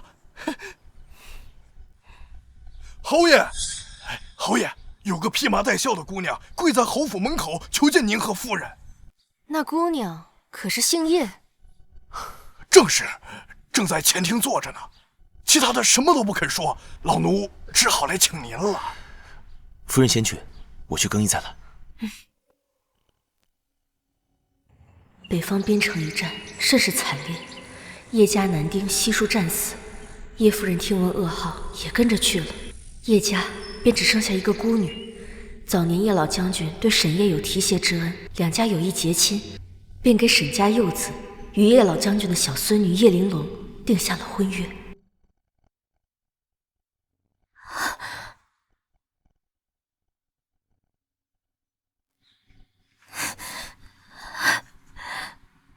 侯夫人，我知道我此番上门拜访多有唐突，可如今父兄皆已战死，我一介孤女想要保全叶家眷，便只能与侯府结为姻亲，与沈玉琳尽早完婚，以求侯爷庇佑，稳定军心，万望夫人成全。哎，不行！母亲，我绝不可能娶叶小姐为妻。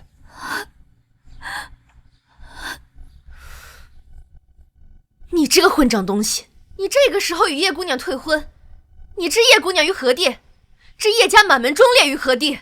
亏叶老将军以前还教你骑射，你就是这样狼心狗肺、忘恩负义的报答他的吗？不是的，母亲，正是因为不能辜负叶老将军对我的厚爱，我才不能违心娶了叶小姐。我已有了心仪的女子，如果我不爱叶小姐的话，娶她为妻，白白耽误了她的后半生。好一番冠冕堂皇、情真意切的说辞，要不是我看过原书，我还真觉得挺有道理。不管了，先打了再说。你是第一天知道自己有婚约吗？既然有了婚约，你就不应该爱上其他女子。住手！谁叫你打玉林的？我不在府上，你还反了天不成？这就是搓磨原身多年的恶婆婆，沈燕的嫡母，多次挑拨袁山和沈燕的关系，还将小孙子沈玉琳惯得昏庸无能，典型的搅屎棍。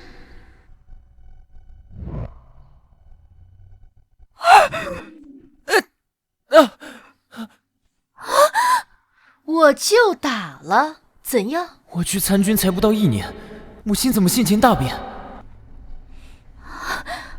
这张氏平日唯唯诺诺，我去礼佛不到3月，她竟然成了疯妇。哎，你这个疯妇，还不赶紧住手！我告诉你，玉林与白姑娘的婚事我已经应下了，怎么你还连我一起打不成？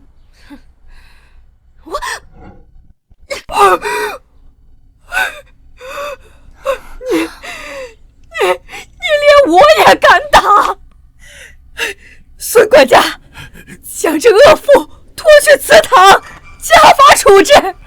长则30，不，长则50大板，拉出去。孙管家，我的话你没听见吗？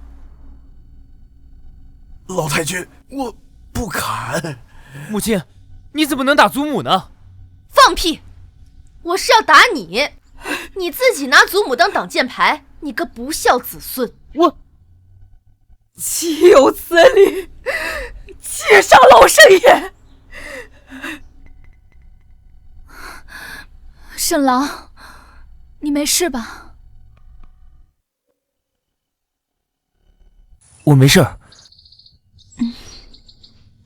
哦，对了，母亲，这位就是白姑娘，就是她把我从战场上救回来的。要不是她把我从死人堆里挖出来，我都没命回家了。我绝对不能辜负她。蠢货，救你的是叶玲珑，你奄奄一息时，是叶玲珑赶过去，一具具尸体翻找，将你救出来，送到就近的营地。偏偏原书作者要撒狗血，让他昏倒在营地附近，这才让白无双见了漏。你说什么？是他救了你？我是对你有愧，但是白姑娘对我有恩，我绝对不能辜负她。这就是那位与你有婚约的叶姑娘吧？是双儿不好，让沈郎为难了。好一个狐妹子，都敢舞到正主脸上来了！我看你再敢动手！老太君救命！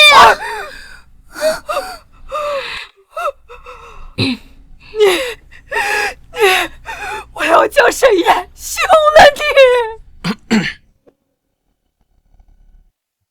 燕儿，你来的正好。这个江氏忤逆不孝，不敬婆母，可把我打成这样，你须得家法伺候，将他狠狠地训诫一顿。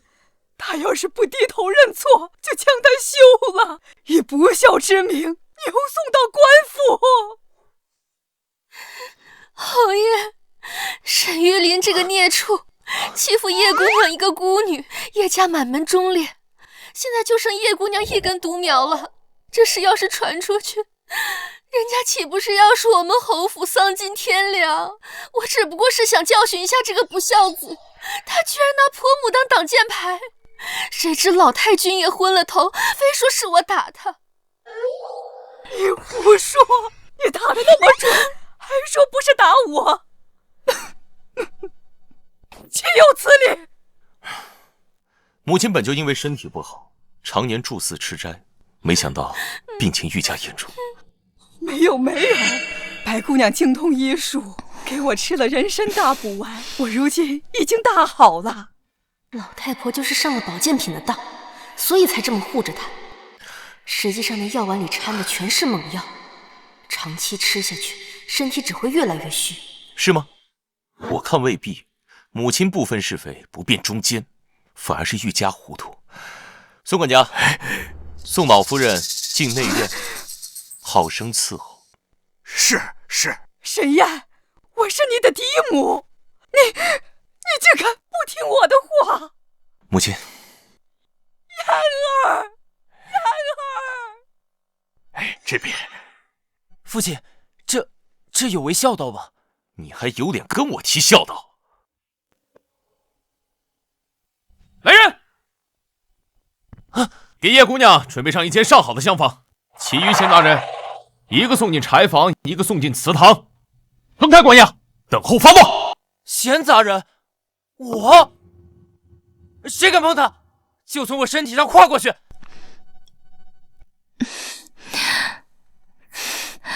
沈郎，如果这样能让侯夫人消气的话，那双儿愿意。双儿，你怎么能受这种委屈？我能常伴沈郎左右，就已经很知足了。你与叶姑娘既有婚约，你便听话，娶了她吧。我做妾也是做得的。我怎么能让你做妾呢？你俩还在这演上戏了，想得美！还一妻一妾，叶姑娘不可能嫁给你。大不了我跟侯爷收她做义女，叶家军照样有靠山。你说你认他做你的救命恩人，那我倒想问一句，他又是如何得知你在何处作战，又是如何一个人费尽力气，唯独把你从死人坑里给拖出来的？自然是因为缘分吧。没有10年的脑血栓说不出这话。叶姑娘，咱不跟这种脑残说话，别理他。关起来！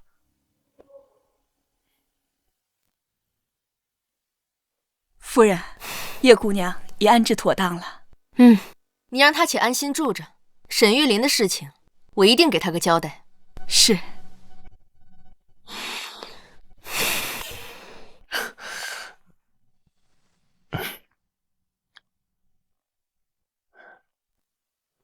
陆夜里，你为什么要把那2个脏东西弄回来？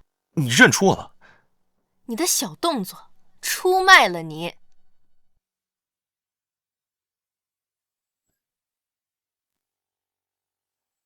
没想到我的老板，那个万恶的资本家陆彦礼，竟然也跟我一样穿到了这本书里。成了沈燕。真聪明，没想到这么快就发现了。那你为什么不直接说出身份？我要是一开始就告诉你我是陆燕里，我估计啊，赶出府的第一个人就是我。原来你早就知道我不待见你，谁让你让我整天加班，加完班还要跟着你出差？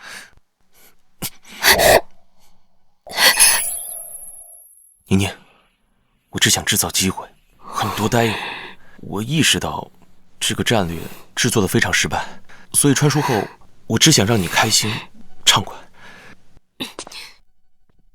你怎么也穿过来了？难道你也出车祸了？我的车跟在你后边，一起被撞。什么？你跟踪我？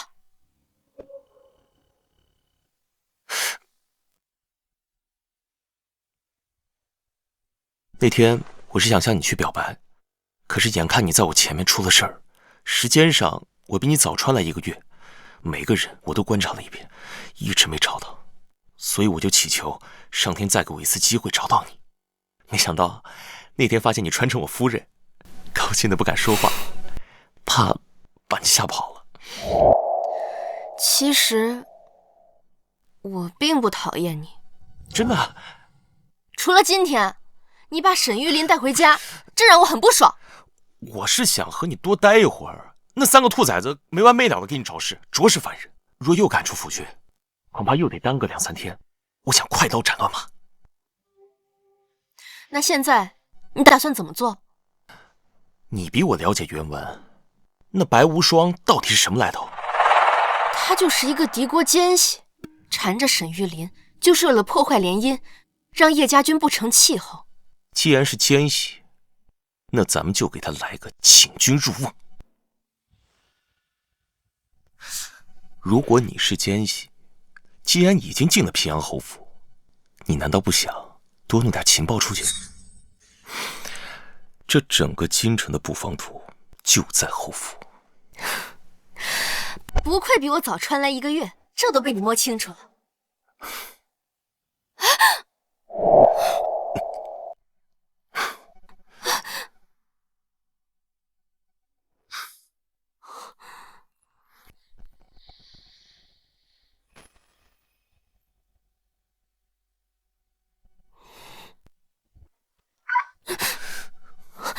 侯爷，三少爷偷跑了。跑去哪了？三少爷卸了祠堂的锁，但是这会儿还猫在墙根上没有走呢。老奴估计他是想去柴房把白姑娘也带走，我已经派人悄悄地跟着他了。沈燕说的没错，着实是烦人。叫人盯着柴房，悄悄把柴房围住，不许任何人进出。我和侯爷这就过去。是。少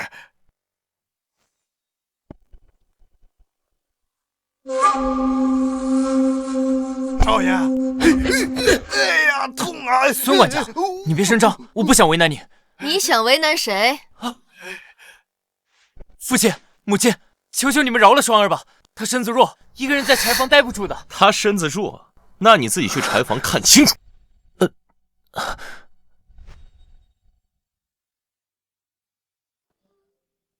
没想到这平阳侯还真不好骗，不过好在那个沈玉琳是个蠢货，我得想办法从他嘴里掏出布防图的所在位置。双儿，你究竟是什么人？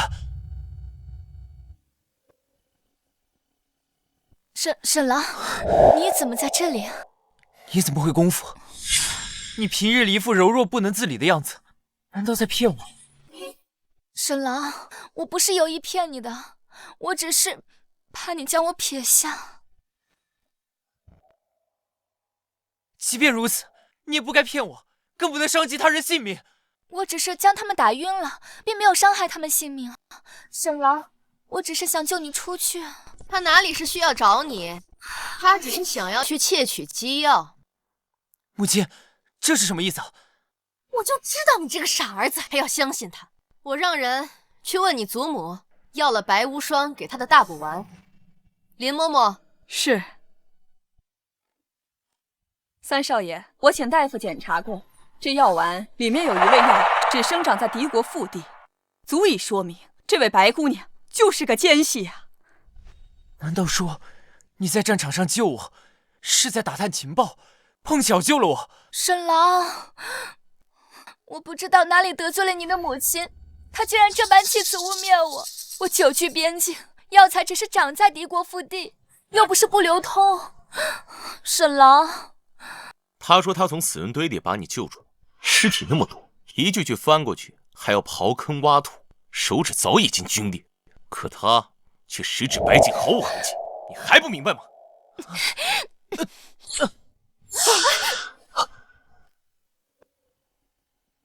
你们要是不放我走，我就杀了他。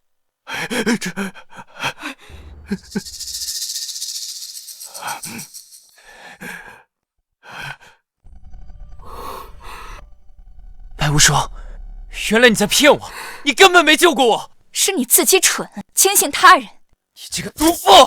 我输就输在自己不够狠毒。要是早知道在你边上的是叶家的女儿，我早就杀了她。白无双，不管你今天能不能杀得了她，我们都不会放你走。把他拿下！你们不用管我，千万不能让敌军的细作逃出王府。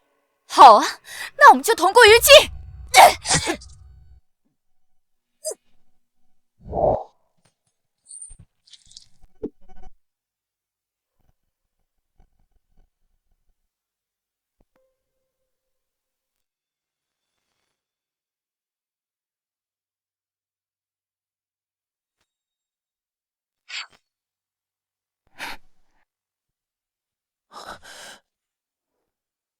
是你，原来是你。侯夫人说的对，我不找傻子做辅佐。是我眼瞎，叶姑娘，你又救了我一次。举手之劳罢了，上阵杀敌本就是我们叶家人该做的。晴儿，慢点，别急。慢点，别摔着了，慢点。伯母，你没事吧？听闻府上来了刺客。我没事，一个敌国奸细，这不已经被叶姑娘给拿下了。叶姑娘好厉害呀！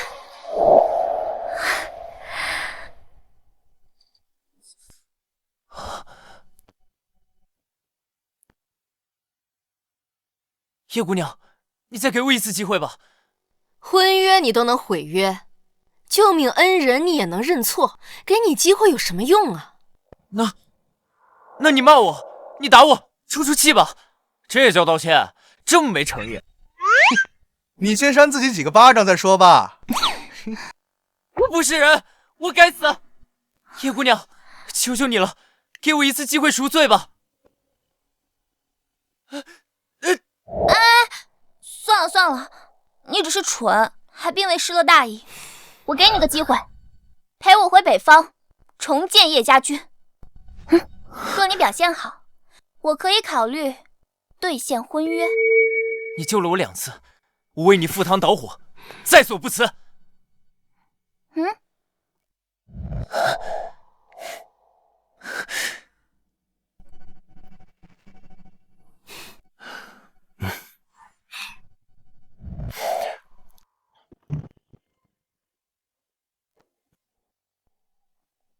年年，我想搬回来住。我是心动的没错，但难道我要在这本男尊女卑的小说里和他做真夫妻吗？那不是挖了个坑自己跳吗？夫人放心，以后的一切事情都由你决定。口说无凭，平安侯福在人在。我把我的身家性命都交到你手里。你其实不必。本侯就是喜欢宠着夫人，惯着夫人，无论他人如何，环境如何，我有我自己的坚守。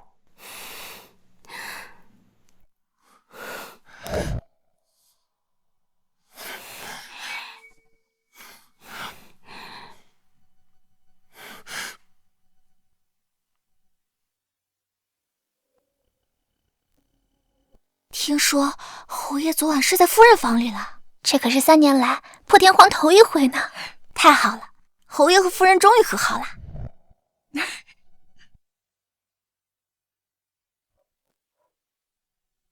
夫人，二少夫人的店铺开张在即了，请您启程吧。唉，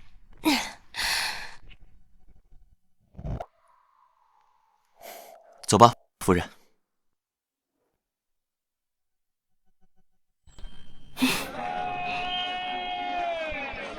里面请吧。里面请。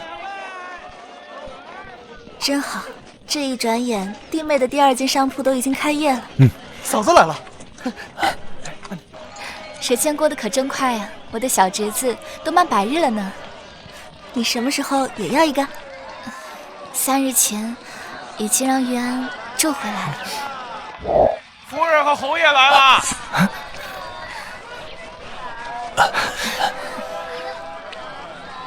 芝芝，你这门头一看就气派，一看就来财。谢母亲，今日开张，不敢马虎。哎，三弟呢？哦，这不来了吗？这一看啊，就是刚成亲的样子呀。恭喜二哥二嫂。这人都到齐了，母亲，请您和父亲一起来剪彩头吧。好。